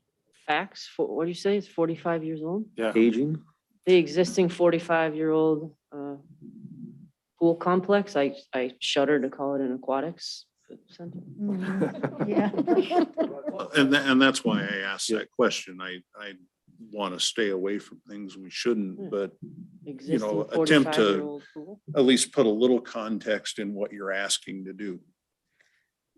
Well, it seems like the risk is if something happened to someone between now and then, and we ascribed it to being elderly or failing, then are we then somewhat liable? So I kind of understand where we have to be careful with the language, but still, you know, maybe add some color to it with the guidance of our experts here. Well, I liked Heather's idea, just stating the age of it. Replace our 45-year-old, our existing 45-year-old pool. Is that the actual age? I think it was referenced as 44 back in 2018. Or actually, it's 40-year-old back in 2018. Eric, you would know. Yeah, I'd have to go back because. Thought I read 1978 it was built. Yeah, 77, 78, like. I just turned 45 yesterday. I was born in 77. So there's some quick math. So I'm the sorry, this public. is Kim Crawford again. Go ahead, Kim. failing. We are not saying that you're replacing the existing facility. We're just allowing you to build a new one. So are you definitely going to be replacing this? Is the old one going to be torn down or just not used anymore? Or is you're scraping it and putting the new one on that same location? Is that? Correct. We are. Yes. You're scraping it and putting the new pool in that same location. And if by chance that changed at all, we would have to go back to the voters. Right. And I think that's important. I think these guys are trying to leave us all this flexibility, and I think that's gonna hurt us with voters. I think it needs to be very clear. Like, this is what this plan, all of this planning has decided this. And I think folks need to know that. So can it be as simple? Because we want specifics, but we don't want anything to be wrong. And if we're wrong on the date, then somebody could, or the age, could we just, at the end of that sentence, to Kevin's point, to replace the existing facility? We can. We could say aquatics facility. I'm okay leaving it alone. I don't know that this is what's gonna turn votes at this point. Like, I appreciate the thought, but it seems like it's so limited what we can say. And if you explicitly cannot do anything to elicit emotion, and we're trying to sit here and figure out how we can elicit emotion without eliciting emotion, I think we leave it alone. You can put facts, saying the age, I don't think is eliciting emotion. Okay, well, then we gotta know the age right now. Yeah, we don't. That's a What problem. I'm looking at from the master plan, it says between 1978 and 1979, the Carbondale pool was constructed. It's sounding younger. I want it to be 45 or old. It didn't need reading glasses yet. So. Yeah, I think that could 43? backfire to Ben's point. Somebody say, well, it's only 40 years old. My house is older than that. Not on Medicare yet. Okay, we're way past time. Do we want to add language to replace existing facility or no? Oh, Lordy. Raise your hand if you want to add the language. Okay, we got 2 people, 3 people. I'll raise my hand.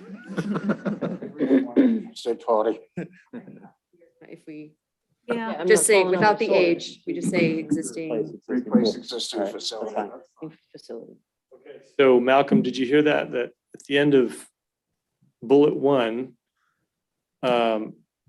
including an aquatic center to replace the existing facility.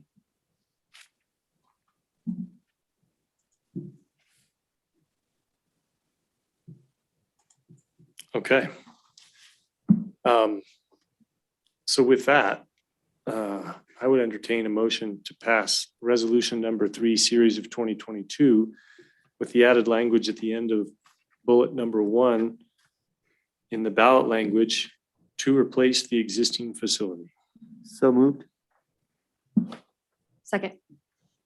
Any further comments, thoughts? Thanks, Kevin, for that suggestion. Motion by Luis, seconded by Erica. All those in favor say aye. Aye. Opposed, say no. Motion passes unanimously. All right. With that, let's take a 5-minute break and adjourn, and we'll come back and talk construction. Anybody else need to sign these? Oh, yeah, that way. I don't have that in my Feel like I calendar. threw that in there. Yeah. I'm gonna have to put that in my calendar right now. January 2nd. That was a lot. Yes, it was. The whole beginning part of that meeting was a lot. Oops. Remember, you can turn off your mic during breaks. If you want.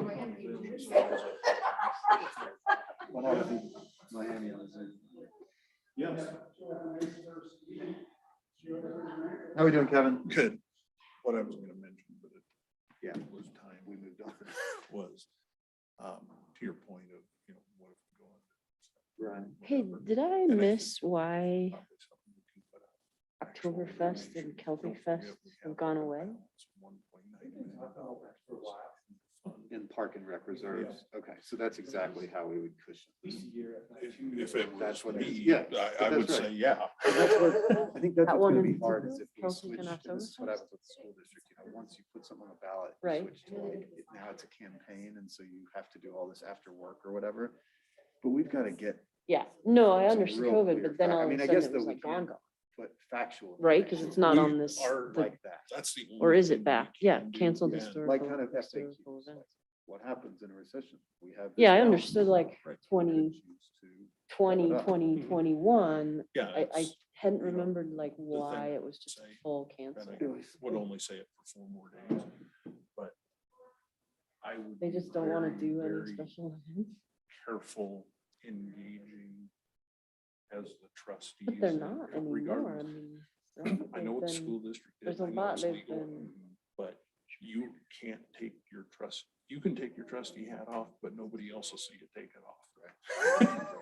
And so I Yeah. think there's plenty of people in the Yeah, that community one's still, that can truly advocate for it. Yeah, we'll give them the information. But I think And the sometimes Easter like one. when, I guess it was before you were here, but when a couple of us, when Marty and Dan and I were first elected, that was the year where the trustees put 2 questions on the ballot. One was a capital tax Mhm. and one was a climate tax. And nobody made any effort from like people who put it on there. They didn't advocate for this. They that's didn't not true. stand up. Dan showed up at my front door. Right, but he wasn't on the board that put those questions on the ballot. The board that put those questions on the ballot, like turned their backs to those questions. And like, "That's- I just don't want us to do it." I gotta. I don't, So Heather, you have a lot of mail in there. Do I? Including this. What is that? A book. Oh, boy.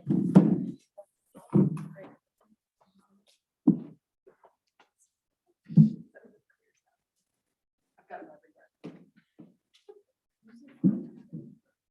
I don't know. Postman? Huh. It just showed up in a box and didn't say who it was from or anything. All right. He's friends with the author. You are? Handing it out. No.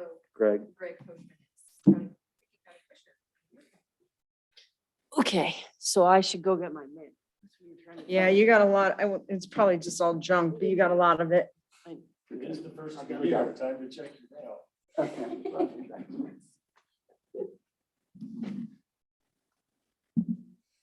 I already got my copy of the book. Somebody must have stolen mine. Maybe somebody put it in your box because it was in your slot. I don't Did know. somebody not get a book? I didn't get a book. Your book's over there. No. You, Yes, yes, didn't you yes. get a book the other day? No. but- Oh, that's your book.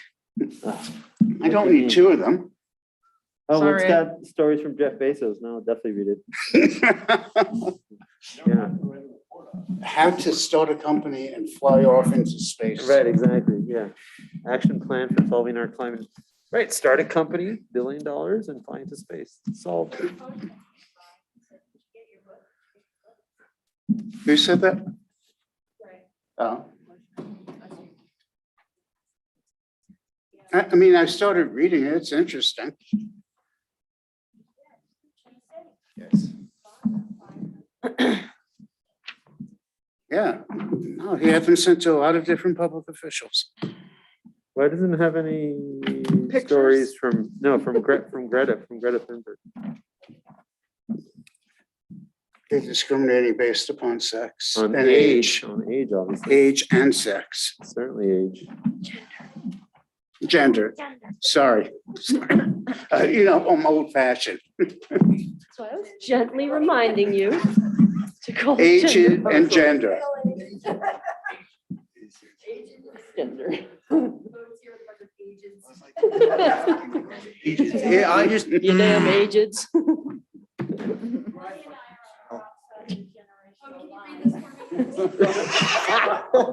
Hey, I was speaking to Bowden about comic books, and he knows what they are. The old ones for my grandpa, so. Oh, nice. Hang on to those babies. It's time, they're worth a lot of money. That's where movies came from. Oh, I still have vinyl.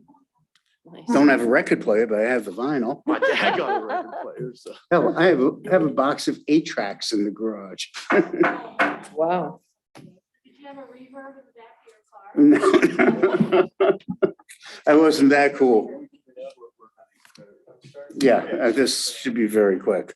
We're almost an hour behind. No, but we're gonna pick up. So We'll be we'll move on fast. to item number 7. is your mic on, Dan? Thank you, Kevin. All right, moving on to item number 7, letter of credit reduction, Main Street Marketplace. Kevin? So I'll do what I can to make up a little bit of time. This is the second letter of credit reduction request for the Main Street Marketplace project. If the board recalls, there were 2 letters of credit on this project, one for the actual public improvements, another to secure restoration work if for some reason the project didn't move forward like it was anticipated to. What we're talking about tonight is not the restoration letter of credit. It still remains at $100,000. It is just the public improvement letter of credit. So in the packet, there was documentation from Sopris Engineering requesting that the letter of credit be reduced to $93,749.88. Staff has reviewed that. We've been involved in the project, and we agree that that remaining letter of credit keep the project adequately secured from a public improvement standpoint. Thank you, Kevin. Any questions about this one? We're gonna take these one at a time and vote on each. Is that what we have to do? Yes. Yeah, because they're different developments and different developers. Can I just get started? This is the one on page 60. I move to approve the partial release of $146,286.62 of the letter of credit for the public improvements related to the Main Street Marketplace project. Motion by Ben, seconded by Lonnie. All those in favor say aye. Aye. Aye. Opposed say no. Motion passes. Moving on to item number 9. Number 8, security reduction, Carbondale Center, Place Lot 1. So the Carbondale Center Place, just to familiarize those who may not be familiar with the development name, is the old Sopris Shopping Center. There are 2 lots on that project, and both of those are before you tonight requesting reductions in the security for public improvements that have been completed. The first one is Lot 1, and the reason it's very similar to the last one. The reason I called it security reduction is because they actually posted a cash security with the town versus a letter of credit. So if you approve this, we will be returning cash to them, not reducing a letter of credit. The ultimate impact is the same. It's the security for the project, but it is not a letter of credit, it's cash. So on this one, see the highlights here.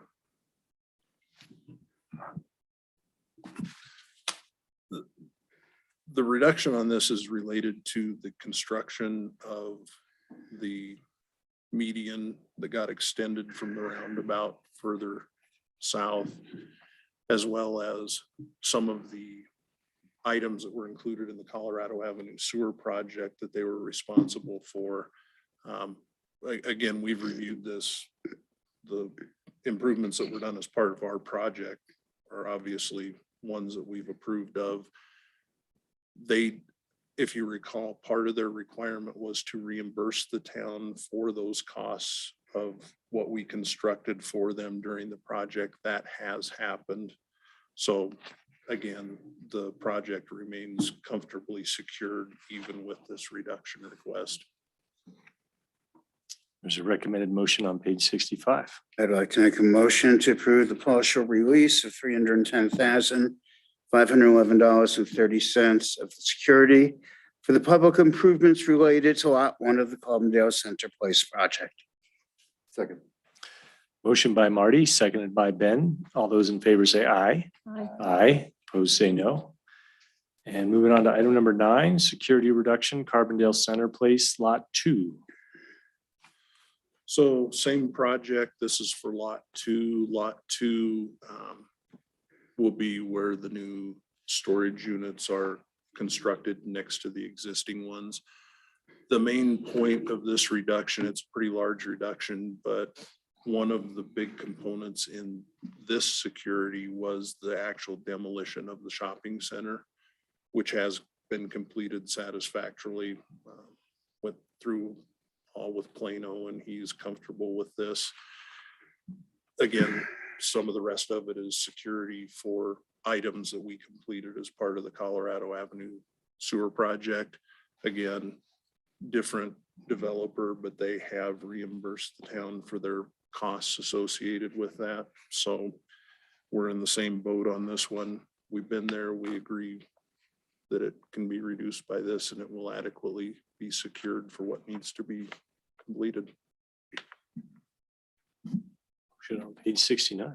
Okay, with that, then I'll move to approve the partial release of the $191,693.15 of the security for the public improvements related to Lot 2 of the Carbondale Center Place project. Second. Motion by Lonnie, seconded by Ben. All those in favor say aye. Aye. Aye. Opposed, say no.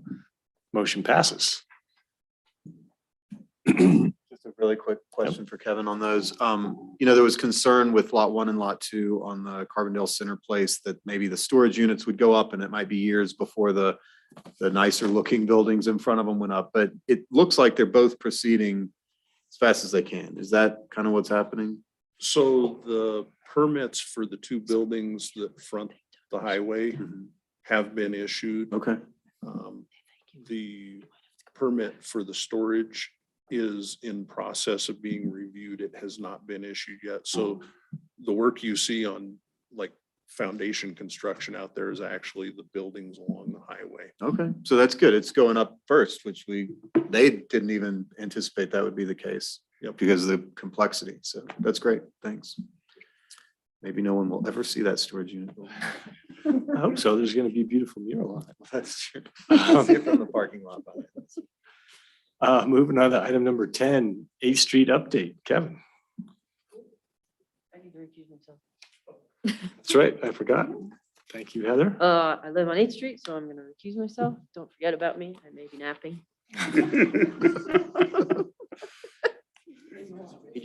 It's because I'm aged.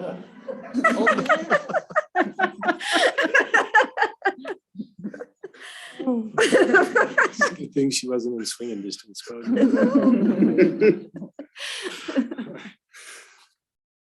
Okay.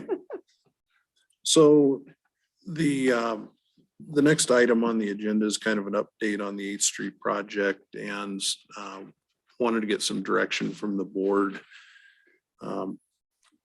Based on the last discussion we had, we've finalized plans, put together cost estimates for doing the entire piece of the project, essentially from the Rio Grande Trail north to Village Road. That came in at about $931,000, which I don't think, based on the discussions we've had all fall with construction prices, is a shock to anybody. With the $500,000 that's included in the budget next year for work on this project, we tried to take a look at, okay, how could we phase this project and kind of get from staff and our consultants' opinion, kind of the more intended bang for the first expenditure on this. And what we proposed, I included a phasing plan in here, is to do work from Merrill Avenue on both sides up to and including the Rio Grande Trail. And then on the west side, do that sidewalk all the way down. And that'll be slightly over $500,000 by our estimates. But as I mentioned in the memo, I think it's wholly appropriate because we are doing drainage improvements along with this, that the stormwater fund contribute to that. And there's adequate funding in the budget to do this. The advantage of doing it this way, while you don't get the full 6-foot sidewalks on both sides of the road like we wanted, you will end up at the end of phase 1 with sidewalks down both sides of the road, all the way from Main Street to Village Road. While the one from Merrill down to Village on the east side of 8th Street is still going to be the narrow one that dips through the driveways. It will be there. So, seeing as one of the bigger pushes from the community was to get sidewalks on both sides, it seemed like an appropriate way to do it within the budget that had been allocated for next year. So I don't know if the board has any questions or comments about that. If you're okay with that, that's kind of the way we had planned to move forward to bid the project here starting on January 24th and have bids back to you guys to consider by February 22nd. Questions, comments? Erica? With the increased costs of construction that was, I'm assuming, a big part of this, do you feel like that's just something that obviously we're not going to predict costs going down, but are there still supply chain issue? Like, is that still a component of this? And is there a reason to delay to see if costs come down? Or are we just kind of in a new world of construction costs? I don't know the answer to that. Yeah. What I would say is I don't think that the pressures that are driving up costs are going to be relieved in a matter of months. If they're relieved at all, I would say it's probably going to be a matter of years, because you're not just talking about material, you're talking about labor, That's true. workforce availability. And all those things I think are going to continue to put pressure on this, as well as, whatever the next Greek letter is for COVID. I don't think it's going away either anytime soon. So, I think those pressures are going to continue to exist. So I wouldn't expect like delaying it a year or two would make it cost any less. If you wanted to talk about 5 or 10 years, maybe not. Yeah. Yep. No, I just wanted to ask because I know you're tracking those things or you're seeing your other costs and stuff, and that's not anything I do. But I know the constraints and what people are dealing with, broadly speaking, but I just wanted to ask. Here's a kind of a decent example, I guess. We got some pipe for a ditch or a ditch project that we got right before the end of the year, but we needed an elbow. We ordered it before Christmas and we got it today. And it wasn't some odd angled elbow. It was a 45-degree elbow. It was just they didn't have any until today. So I don't think the world economy is in a place to recover quickly from what's going on. Okay, thanks. Did you buy 2? You probably don't want to know how much I spent on them either, on it. Thanks, Kevin. I think this is a very reasonable way to go forward. I wish we were doing it all at once, but it seems like there's a chance that we may delay phase 2 once we see what phase 1 looks like and see what the forecasts are and all that. And maybe, I don't know, we'll just see what the future holds for that. But my question is just, does the phase 1 with the west side improvements still include like the traffic calming measures? That was something like the bulb outs, stuff like that. That was something that was so important to so many people who live on that street. I want to make sure that we're still thinking about that. So it would include the bulb outs that were on the west side. On the west side. So it'd be for a period of time, if we go ahead with this and say delay the second phase, you'll see bulb outs and a 6-foot sidewalk and everything we talked about on the west side and not on the east side. And I think that would still help. I just wonder if we could even do anything once we see what's going on, maybe temporary with the striping on the east side as well, or something like that. And did we include lighting? Are we including lighting in this? Yeah, that was one of the, not a significant piece, but that was an increased cost. We added lighting. It's solar, not the same solar that's in the neighborhood adjacent to it. It's it's more similar to what we have along the highway and in other areas of town. It's think not that's- bollard lighting, it's post lighting. And I think it's important that we maintain that commitment. I mean, it wasn't that many years ago that there was a big push after a few incidents in town at night. And I think it's easy to, because I'm sort of looking for, is there anything we could take out to reduce the cost? But I don't want to take out the traffic calming and I don't want to take out the lighting.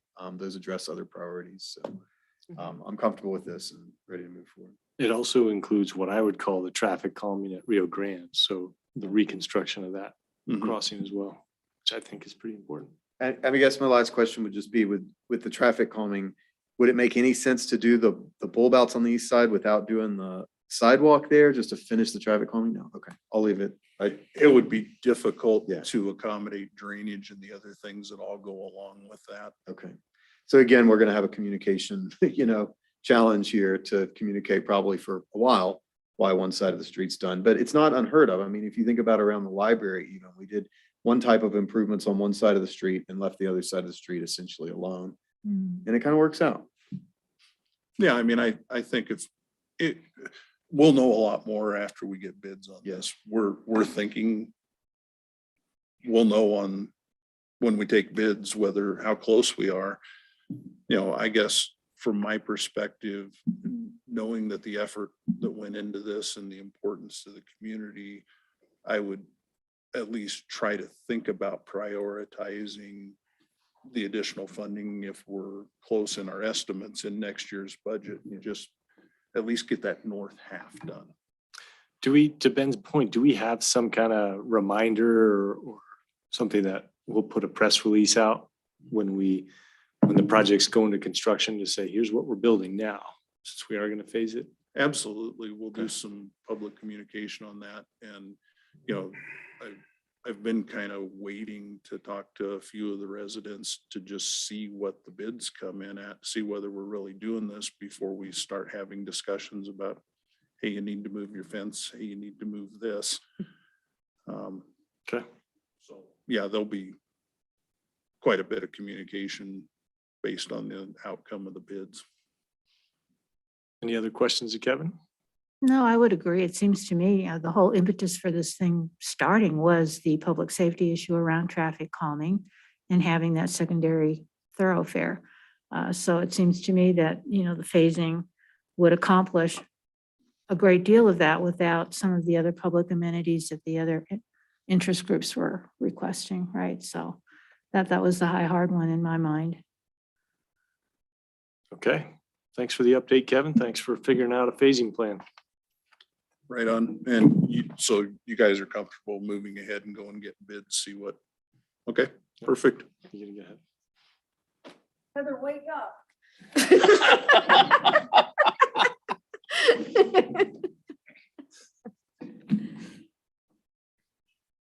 It's late when Kathy's cracking jokes out there. We can tell you had 2 teenage daughters. Wake up. Okay, moving on to item number 11, Garfield County Emergency Communication Authority Board of Directors appointment. I can just give a brief introduction. So, Garfield County Emergency Communication Authority has been established for years. And they have an established board of directors that stays consistent, which is all the police chiefs basically that participate in this IGA. However, each year, according to their bylaws, by lot, they pick 2 of the member communities to have an elected official sit on that board of directors as well for a year. This year, Carbondale and Rifle, I guess, were picked in the lot. So what's before you is to appoint one of the board of trustees to serve as our second director for the 2020 year on this board. I know we have at least one interested person. I volunteered. Anybody else interested? I guess by acclamation. Yeah, I would, it's a formal board, so I would love a formal motion to appoint Marty Silverstein to the GCECA Board of Directors for 2022. Second. So moved. Okay, moved by Erica, seconded by Lonnie. It's getting late. Other questions, thoughts? Okay. Marty, thank you for doing that. I think it's going to be interesting, but I appreciate the service. Yeah, it sounds like a big responsibility. Motion by Erica, second by Lonnie. All those in favor say aye. Aye. Aye. Opposed, say no. Motion passes. All right. Final item of the night, item number 12, Special Event Task Force 2022, recommendations for special events and street closures. Welcome back, Eric. Hello, I'm back. so we've had Hey, hold on one second, Eric. Will you, Luis, will you just state that on here so we've got that on the record that Recusing myself from this item. Do I need to recuse myself because of the music? no, you don't, that's not your job. Oh, okay, good. I don't get paid for it. It's Luis is excusing himself because he works for 5 Points. They don't give me money. Go for it, Eric. Great, yeah, so Special Event Task Force is a great little kind of ad hoc committee that we form with public citizens. It's been in existence since 2013, so we've kept it going, and because it has some value, and it's getting the event producers together. It's getting neighbors of those parks where those events are produced together to sit down and just kind of really hash out, last year's special events, and then also take a look at upcoming year's special events. And really, one of the main reasons for it is just to give people a voice during that process, to really look at what's coming the next year, to do some intelligent planning for the next year, so we're not stacking one park with events every weekend, and we're able to spread out some of the special events that this town is used to in many different locations, and just helping spread out those impacts of some of those special events. So it's been working really well. In your packet is a calendar that represents all the public special events on town land, streets, parks, and facilities for the coming year. And so tonight's mission is to kind of, take a look at that. If you want to ask any questions about some of the changes that happened on that from years past, and then approve that in one fell swoop, and then we can start to work with the event organizers, just so they know that piece has already been approved, and then we get individual organizers all the paperwork they need. And one thing I really wanted to point out for you is the special event flow chart and timeline in your packet. It's in the end of the packet material that I supplied, and that's really helping the event organizers and us really understand the process to produce a special event on town land or in town facilities, and the timing of all that. So that's hopefully helping the public, because some of the special event organizers change every year, and so it's sometimes very hard to retrain somebody every year. And so this document that's in the back of that packet there is really helping us. It's really the first thing I hand to somebody that comes in my office who's a new to special events, and it really walks them through the process. So we're getting better at our job of letting them know what they need to do to pull off any of these events. So with that, I just wanted to see if you guys have any questions. We had two meetings, and some things did move around. There's some new events. There's canceled historic events. So if you have any questions on any of that, just let me know. Eric, just real quickly, I really do appreciate the flow chart and the diagram. I think it's might be little to the audience, but I think it's a big deal. So appreciate the effort there. You bet. It helps me a lot. So it helps me know exactly, when things are due. So hopefully it helps the event organizers too. So. Questions of Eric? Yeah, Kathy. What is the Carbondale Fall Festival? So that is born out of the TCC. Michelle Marlowe wants to create another kind of tourist draw event to Carbondale in the fall to kind of fill in that shoulder season. We are not, the Parks and Rec department's not doing the Celtic Fest and Oktoberfest anymore. So it would fill that slot. It'd be on 4th Street Plaza Park. It'd be music, probably a Harvest Fest type of, food service. So, so they're just trying to fill that little shoulder season gap. Other questions? I guess what I was mentioning this to Dan, what was the conversation around Oktoberfest and Celtic Fest? Is your mic on, Heather? Nope. Yes. So, that was one of our largest events. We spent a lot of money on that event. We also, tried to break even every year on it. So it was an event that took a lot of our time, I guess. It was an expenditure of staff time. And we've kind of all got together and kind of looked at, after COVID, was the opportunity to look at what we're doing and what the value of it was to our mission.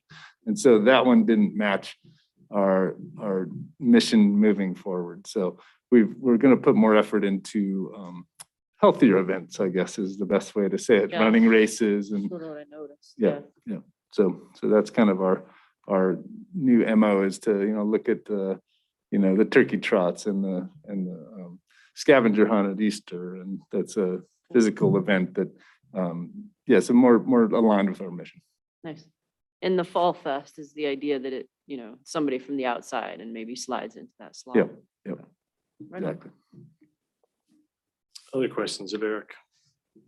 Thank you to the task force. And I remember being on the inaugural one, I think, or the second, or we were wrestling with decibels and all this craziness, and to see it come together and the people that, dedicate their spare time to do it each year and help organize this calendar. I think it's great.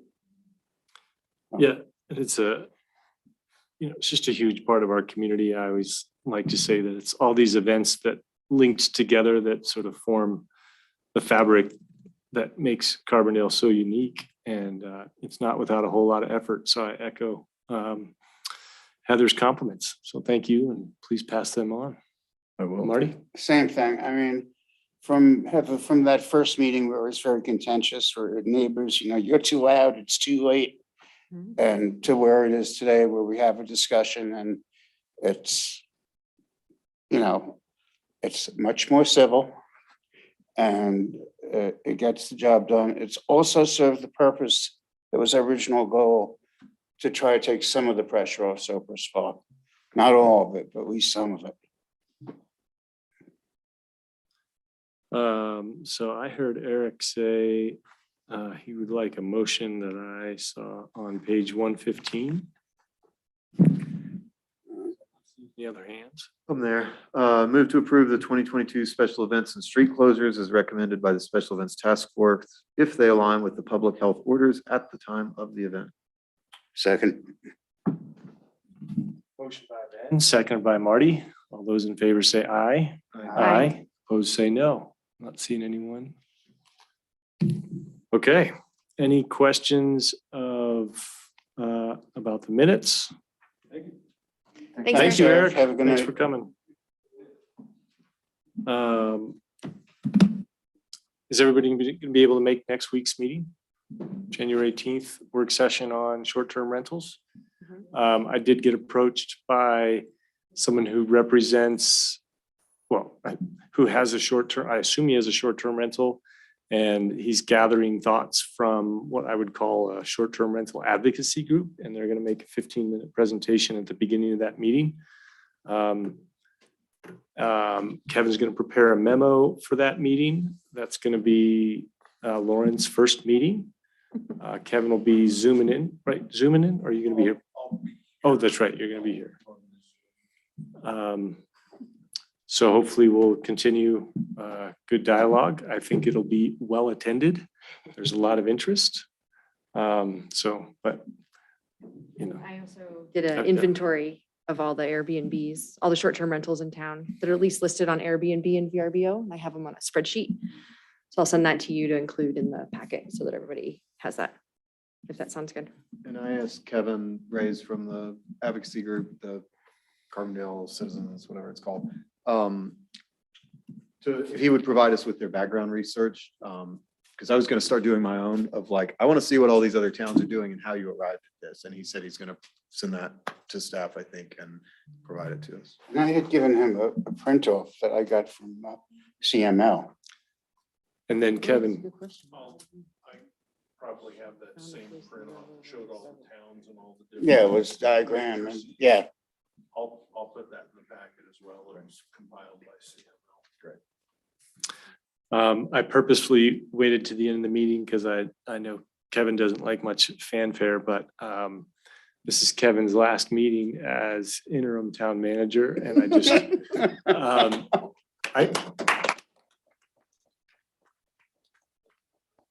Is that what you're trying to say? More digs on him?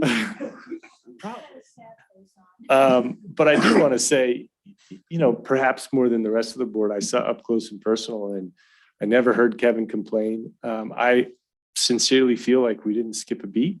I'm sure there were things, but Kevin had two pretty big jobs for the last several months, and you didn't have to do it. And I really appreciate it. I know staff really appreciates it.